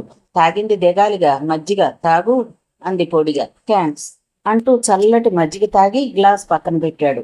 నీకు మందు కొట్టే అలవాటుందా? గోళ్ళు గిల్లుకుంటూ చిన్నగా అడిగింది. ఎంతవరకు లేదు. నువ్విచ్చిన షాక్తో తప్పలేదు. మందు కొడితే సమస్యలు పోతాయా? ఏ, నువ్వు కొడతావా? పెదవ ప్రశ్నలు వేయకు. మధ్యాహ్నం భోంచేసావా లేదా? ఎవ్వరూ చేయలేదు. శివాజీ మనస్సు మూలలో ఎక్కడో కలుపుమంది. తన మూలంగా వాళ్ళంతా భోజనం మానేయటం ఇది రెండోసారి. అన్ని అనర్థాలకి తాగుడు మూలం అంటారు. అది తెలిసే తాను ఎందుకింత ఫూలిష్గా ఆలోచించాడో అర్థం కావడం లేదు. తాగిన మత్తులో తాను హాయిగా తినే పడుకున్నాడు. పాపం వాళ్లే ఆకలితో కూర్చున్నారు. అయినా తన కోసం వాళ్ళంతా భోజనం మానటం ఏంటి? అతని మనసులో ఆలోచనలు పసిగట్టినట్టు తిరిగి తనే మాట్లాడింది మంజరి. ఈ ఇంట్లో సంతోషాలు సరదాలు అన్నీ తాతయ్య రావటంతోనే ఆవిరైపోయాయి. ఇన్ని రోజులు అంతా కలిసే భోంచేస్తూ వచ్చాం. ఇప్పుడు నువ్వు రాకపోవడంతో నేను, నన్ను చూసి అక్క, మా ఇద్దరిని చూసి శ్వేత అంతా భోజనాన్ని మానుకున్నాం. ఇందులో నీ తప్పేం లేదు. తప్పంతా మాదే. ఆడపిల్లకు ఆశలు ఉండకూడదు. ఉన్నా వాటిని అదుపు చేసుకోవటం తెలిసి ఉండాలి. అది నాకు చేత కాలేదు. అందుకే ఈ బాధంతా అంటూ చిన్నగా ముక్కు చీది కళ్ళు తుడుచుకుంది. అంటే ఏమిటి? మీకే గాని నాకు బాధ లేదని నీ ఉద్దేశం? నీకెందుకు బాధ? అది లేదు కాబట్టేగా హ్యాపీగా మందు కొట్టొచ్చి పడుకున్నావు. ఓ షిట్ అంటూ నుదురు కొట్టుకున్నాడు శివాజీ. ఓకే, నీకు తెలిసినన్ని మాటలు నాకు తెలీదు. నా బాధలు నాకున్నాయి. అవి ఎవరికీ చెప్పుకోలేనివి. కాసేపు నన్ను ప్రశాంతంగా వదిలేసి వెళ్ళిపో. భోజనానికి వచ్చేస్తాను, ప్రామిస్ అన్నాడు. అతని మాటలకు హర్ట్ అయిందో లేదో తెలియదు గాని ఒక్క మాట కూడా మాట్లాడలేదు మంజరి. లేచి వెళ్ళిపోయింది. ఆ తర్వాత ఎవ్వరూ అతని కోసం రాలేదు, ఫోన్ చేయలేదు. 2 గంటలు భారంగా ఎలా దొర్లాయో అతనికే తెలియదు. 7 గంటల తర్వాత భోజనానికి వెళ్ళాడు. అక్కా చెల్లెళ్ళు ముగ్గురు హాల్లోనే ఉన్నారు. అపూర్వ ఏదో ఒకటి మాట్లాడుతుందని ఆశించాడు. ఆమె మౌనంగా ఉండిపోయింది. భోజనం టైంలో కూడా ఎవ్వరూ మాట్లాడుకోలేదు. భోజనం చేసి తన దారిని అవుట్ హౌస్కి వచ్చేశాడు శివాజీ. ఆ రాత్రి గడిచిపోయింది. మర్నాడు ఉదయం యథాప్రకారం స్నానం చేసి డ్రెస్ చేసుకుని 8 గంటలకు భవంతిలోకి వెళ్ళాడు. లెక్క ప్రకారం అయితే అక్కా చెల్లెళ్ళంతా అప్పటికే రెడీ కావాలి, కానీ ఇవాళ ఎవరికి ఆఫీస్కి వెళ్లే ఉద్దేశం లేదో ఏమిటో గాని మంజరి, శ్వేత ఇద్దరు నైటీల్లోనే ఉన్నారు. హాల్లో తీరిగ్గా కూర్చొని న్యూస్ పేపర్ చూస్తున్నారు. రాత్రి తాను భోంచేసి వెళ్ళాక అక్కా చెల్లెళ్ళంతా కలిసి తన విషయం తీవ్రంగా చర్చించుకుని ఉంటారేమో అనిపించింది. కనీసం టిఫిన్ కోసమైనా వాళ్ళు లేచి డైనింగ్ హాల్లోకి వచ్చే ఉద్దేశంతో ఉన్నట్లు కనిపించలేదు. వచ్చినవాడు వచ్చినట్టే వెనుతిరిగి కార్ రెడీ చేయడం కోసం బయలుదేరాడు. మళ్ళీ ఎక్కడికి? తలెత్తి చూస్తూ అడిగింది మంజరి. నువ్వు వస్తే తన గదికి పంపించమని అక్క చెప్పింది. మాట్లాడాలట అంది శ్వేత. ఎందుకు ఏమిటి అని అడగలేదు శివాజీ. మెట్లెక్కి అపూర్వ బెడ్రూమ్ ముందుకెళ్ళాడు. తలుపులు బార్లా తెరిచే ఉన్నాయి. అపూర్వ కూడా నైటీలోనే ఉంది. ఏవో ఫైల్స్ తిరగేస్తున్న అపూర్వ అలికిడికి విని తలెత్తి చూసింది. రా శివాజీ, నీకోసమే చూస్తున్నానంటూ పొడిగా నవ్వి ఫైళ్లు పక్కన పడేసి ఎదురుగా సోఫా చూపించింది. వచ్చి కూర్చున్నాడు. ఏదో మాట్లాడాలన్నావట అడిగాడు. అవును, పెళ్లి విషయం మాట్లాడాలి చెప్పింది. పెళ్లి అంటూ పక్కున నవ్వాడు. ఎందుకు నవ్వుతావు? వెంటనే అడిగింది. నవ్వొచ్చే సంగతేగా చెప్పావు. నువ్వు పిలిచావంటే పేకల దాకా ఎందుకు తాగావని గొడవ చేస్తావేమో అనుకున్నా. ఉన్నట్టుండి పెళ్ళంటే నవ్వొచ్చింది. ఎనీవే, నీకు పెళ్లి ఆలోచన వచ్చినందుకు సంతోషం. పెళ్లి కొడుకు ఎవరు? నువ్వే. కానీ పెళ్లి కూతురు నేను కాదు, మంజరి. అది నిన్ను గాఢంగా ప్రేమించింది. నువ్వు లేకపోతే బ్రతకలేనంటుంది. ఆ విషయం నాకు తెలుసు. చెప్పు, ఎప్పుడు పెళ్లి చేసుకుంటావు? నేను మంజరిని ప్రేమించటం లేదు, అంచేత ఇందులో పెళ్లి ప్రసక్తే లేదు. లేదంటే ఎలా? అది నా చెల్లెలు, దాని కోరిక తీర్చడం నా బాధ్యత. నీకు కోరికలు లేవా? సన్యాసివా? నా గురించి ఆలోచించే తీరిక నాకు లేదు. మనసుకు ముసుగు వేసి మాట్లాడటం నీకే చెల్లింది. నాకు ఓ కోరిక ఉంది. నేను అమ్మాయిని ప్రేమించాను. ఆమె లేకపోతే బ్రతకలేననుకున్నాను. ఇప్పుడు మనసు మార్చుకుని మంజరిని ఎలా చేసుకుంటాను? నా చెల్లెలకి ఏం తక్కువ? వయసు, అందం, చదువు, డబ్బు అన్నీ ఉన్నాయి. అన్నిటికీ మించి ప్రేమించే మనసుంది. ఎంతకన్నా ఏం కావాలి? కట్నం ఎంత కావాలో అడుగు, ఇస్తాను. సారీ, మీ ఆస్తి మొత్తం రాసిచ్చినా నేను మంజరిని పెళ్లి చేసుకోలేను. శివాజీ ప్లీజ్, నేను చెప్పేది విను. ఆమె కళ్ళల్లో దూకటానికి సిద్ధంగా ఉంది వెచ్చటి కన్నీరు. సూటిగా ఆమె కళ్ళల్లోకే చూస్తున్న శివాజీ ఆ విషయాన్ని గ్రహించి చిన్నగా నిట్టూర్చాడు. నువ్వు ఏం చెప్పినా వినేవాణ్ణేమో, కానీ ఇది జీవితం. ఒకరు చెప్తే వినే విషయం కాదు. ఎవరి నిర్ణయాలు వాళ్లకుంటాయి. నీ మాట విననందుకు క్షమించపూర్వ. నాకు ఉద్యోగం ఇచ్చి ఇంట్లో మనిషిలా నన్ను ఆదరించినందుకు మెనీ మెనీ థ్యాంక్స్. ఈ ఇంటికి డ్రైవర్గా తగనని నాకు అర్థమైపోయింది. వెళ్ళిపోతున్నాను, థ్యాంక్స్ అంటూ కార్ తాళాలు టీపై మీద ఉంచి చరచరా లేచి బయటకు వచ్చేశాడు. నిశ్చేష్టురాలైందా పూర్వ. ఎంత సడన్ గా అతను ఎలాంటి కఠోర నిర్ణయం తీసుకుంటాడని ఊహించలేదు. మొదట తెల్లబోయింది. వెంటనే కోపం ముంచుకొచ్చింది. అప్పటికే డోర్ దాటేశాడు శివాజీ. వేగంగా వచ్చి బాల్కనీలో అతన్ని అడ్డం కొట్టేసింది అపూర్వ. వెళ్ళిపోతున్నావా? మా ఇంట్లోంచి వెళ్ళిపోతున్నావా? కోపం ఆపుకోలేక పిచ్చిగా అరిచింది. అవును, వెళ్ళిపోతున్నాను శాంతంగా బదులిచ్చాడు.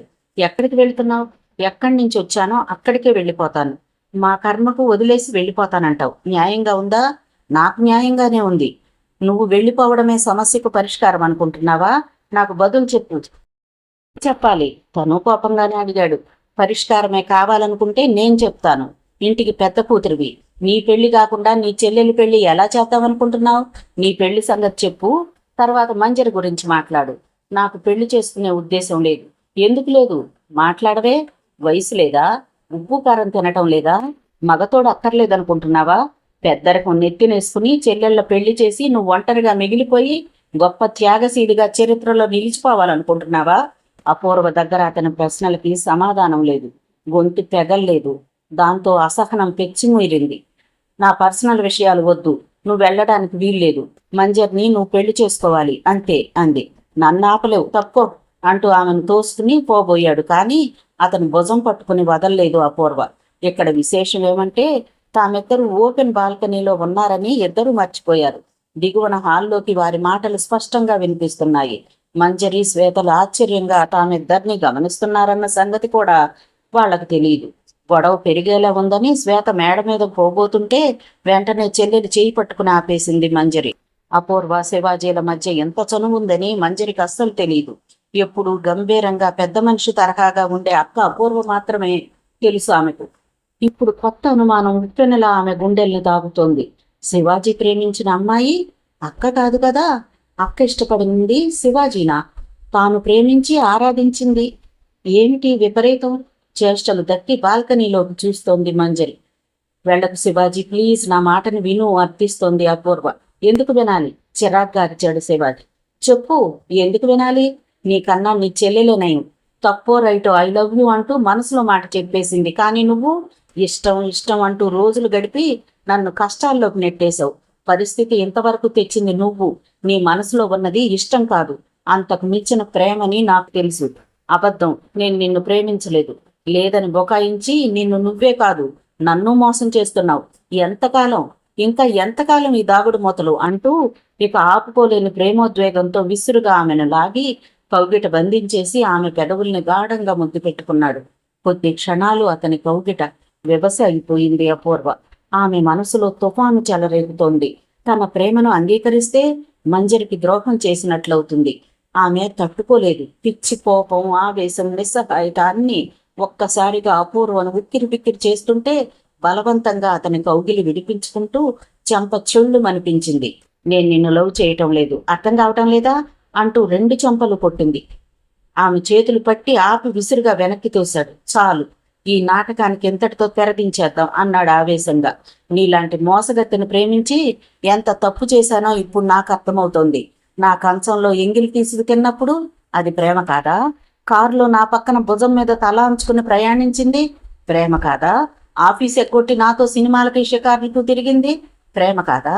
మాట్లాడవే. కాదు, ప్రేమ కాదు. నేను నిన్ను ప్రేమిస్తున్నానని ఎప్పుడూ చెప్పలేదు. నేను మోసగత్తెని ఎలా అవుతాను? బుకాయింపా?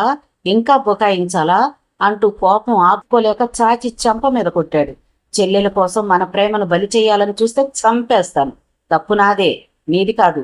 ఎక్కడో నిన్ను చూసి ప్రేమించి నీ ప్రేమను పొందటం కోసం ఆస్తిని, హోదాను వదిలి మీ ఇంట్లో కారు డ్రైవర్గా చేరి నీ మీద ఆశ పెంచుకుని నువ్వే లోపం అనుకున్నాను చూడు.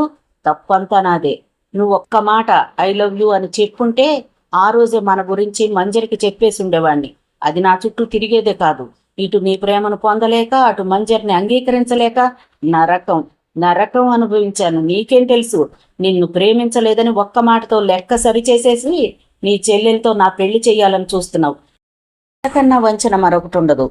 నాకు నువ్వు ముఖ్యం, నీ ప్రేమ ముఖ్యం. నీ తర్వాత ఎవరైనా, చచ్చే వరకు నిన్ను ప్రేమిస్తూనే ఉంటాను. ఇది నీకు అర్థమైతే చాలు, వస్తాను అంటూ వేగంగా మెట్ల వైపు వెళ్ళిపోయాడు. 2 చేతులతో ముఖం కప్పుకొని ఏడుస్తూ అక్కడే కూర్చుండిపోయింది అపూర్వ. దురుసుగా మెట్లు దిగి హాల్లోకి వచ్చేశాడు శివాజీ. అటు శ్వేత, ఇటు మంజరి ఇద్దరూ చేష్టలు దక్కి నిలబడ్డారక్కడ. మంజరిని దాటిపోబోతూ ఆగి వెనక్కి తిరిగి చూశాడు. నేను మనసిచ్చిన అమ్మాయి ఎవరో ఇప్పుడు నీకు స్పష్టంగా అర్థమైంది అనుకుంటున్నాను. చెలరేగిన ఈ ప్రేమ తుఫాను ఎప్పటికి శాంతిస్తుందో నాకైతే తెలియదు. నీకేమన్నా తెలిసేమో ప్రయత్నించు అంటూ హెచ్చరించి వేగంగా బయటికి వెళ్ళిపోయాడు. అతను గడప దాటాక గాని మంజరి స్పృహలోకి రాలేకపోయింది. వేగంగా మెట్ల మీదకు పరిగెత్తి బాల్కనీలోకి వెళ్ళింది. వెనకే శ్వేత కూడా వచ్చేసింది. తనలో తాను కుమిలిపోతూ కూర్చున్న అపూర్వను ఎలా ఓదార్చాలో ఇద్దరికీ అర్థం కావడం లేదు. మంజరి అపూర్వ పక్కన కూర్చుని భుజం మీద చెయ్యి వేసింది. సారీ అక్క, ఇదంతా నా మూలంగానే.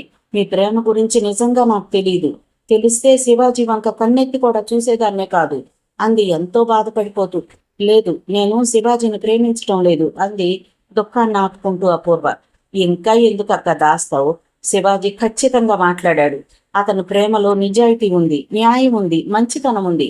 అతని స్థానంలో మరొకడు ఉండుంటే నేను వెంట పడ్డందుకు ఎప్పుడో పారిపోయి ఉండేవాడు. ప్రేమంటే ఏమిటో శివాజీని చూసి నేర్చుకోవాలి.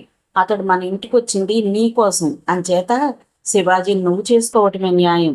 నా ప్రేమ ఫెయిల్ అయిందని నేనేమీ అయిపోను. నువ్వు చేసుకుంటే ఏమిటి, నేను చేసుకుంటే ఏమిటి? శివాజీ ఈ ఇంటి అల్లుడైతే చాలు, వెళ్ళక్క. శివాజీ నీవాడు అంది భరోసా ఇస్తున్నట్టుగా. వద్దు, నా కోసం ఎవ్వరూ త్యాగాలు చేయక్కర్లేదు. మీ ఇద్దరిని ఒక్కటి చేయాలని నా ప్రయత్నం నేను చేశాను. నా వల్ల కాలేదు. నువ్వే వెళ్ళి వాడిని ఒప్పించుకో అంది దుఃఖాన్ని ఆపుకుంటూ అపూర్వ. అక్క, ఏంటి పట్టుదల? మనసును దాచుకుని అందరినీ బాధ పెట్టకు. నేను హ్యాపీగా ఉన్నాను. తెలియక జరిగిన పొరపాటని సారీ చెప్తున్నాగా. ముందు శివాజీ నువ్వు ఒక్కటైతే ఆ తర్వాత మీరేగా మా పెళ్లిళ్ళు జరిపించాలి. ఇంకేమీ ఆలోచించుకో. వెళ్ళి శివాజీని తీసుకురా అంటూ ఉత్సాహపరిచింది. అక్క, నాకు డౌట్ అంది శ్వేత. ఏమిటి అది అడిగింది మంజరి. ఏం లేదు, ఎక్కడో చూసి ప్రేమించి అక్కకు దగ్గరవ్వాలని కదా శివాజీ ఇక్కడ డ్రైవర్గా చేరానన్నాడు. అక్కని ఎక్కడ చూసుంటాడు? చూసుంటాడు. ఇప్పుడు అవసరం అంటావా? మరి అవసరం కాదా ఏంటి? నన్ను కూడా అలాగే చూసి రేపు ఎవడో మన ఇంటికి కారు డ్రైవర్గానో పనివాడుగానో వస్తే గుర్తుపట్టాలి కదా. శ్వేత మాటలకి మంజరికే కాదు అపూర్వకి నవ్వు వచ్చేసింది. ఏంటే మా మాటలన్నీ వినేశారా? పొండి పొండి ఎక్కడి నుంచి అంటూ చెరో దెబ్బ వేసింది. ఎంతలో నౌకరు శ్రీను పరిగెత్తుకుంటూ వచ్చాడు. ఏమిట్రా, ఏమైంది అడిగింది మంజరి. ఏం లేదమ్మా, శివాజీ సారు బట్టలు సర్దుకుని వెళ్ళిపోతున్నారు. మీకు తెలుసో లేదోనని అంతే. అతని మాటలు పూర్తి కాకముందే చివ్వున లేచింది అపూర్వ. వేగంగా కిందికి పరిగెత్తింది. ఆ వెనకే చెల్లెళ్ళిద్దరూ వెళ్లారు. కానీ అప్పటికే ఆలస్యమైంది. శివాజీ వీధిలోకి వెళ్ళిపోయాడు. ఆటో ఎక్కాడో టాక్సీ ఎక్కాడో కానీ కనుచూపు దూరంలో ఎక్కడా వీధిలో కనిపించలేదు. వెంటనే సెల్ అందుకుని శివాజీకి ఫోన్ చేసింది అపూర్వ. అవతల రింగ్ అవుతుంది కానీ లిఫ్ట్ చేయటం లేదు. అపూర్వ ముఖం వాడిపోయిన గులాబీలా ఉంది. దుఃఖంతో కళ్ళు ఎర్రబారాయి. తూలి పడబోతున్న ఆమెను చెల్లెళ్ళిద్దరూ చెరో భుజం పట్టుకుని ఆమె గదిలోకి తీసుకొచ్చారు. బెడ్ మీద బోర్లా పడుకుని ఏడ్చేస్తోంది అపూర్వ. ఊరుకు అక్క, ఎక్కడికి వెళ్తాడు? శివాజీని వెతికి తీసుకొచ్చే పూచి నాది అంది ఓదారుస్తూ మంజరి. నా జాతకమే బాగాలేదు. అన్ని విషయాల్లోనూ నేను లేటే. రాడు, ఇక వెనక్కి రాడు, నా ముఖం చూడడు అంటూ అపూర్వ బోర్న ఏడుస్తుంటే ఎలా ఓదార్చాలో తెలియక బొమ్మల్లా కూర్చుండిపోయారు మంజరి, శ్వేత. మిగతా కథ తరువాతి భాగంలో చూద్దామండి. కథ విన్నందుకు ధన్యవాదాలు. ఈ నవల మీకు నచ్చితే ఒక లైక్ చేయండి, షేర్ చేయండి, నా ఛానల్ని సబ్స్క్రైబ్ చేసుకోండి, నన్ను సపోర్ట్ చేయండి. మీరిచ్చే ఒక్క లైక్ నాకు, నా ఛానల్కి ఎంతో సపోర్ట్ని ఇస్తుందండి. మీ యొక్క విలువైన అమూల్యమైన సలహాలని, సూచనల్ని కామెంట్ రూపంలో తెలియజేయండి. Thank you. ఉంటానండి.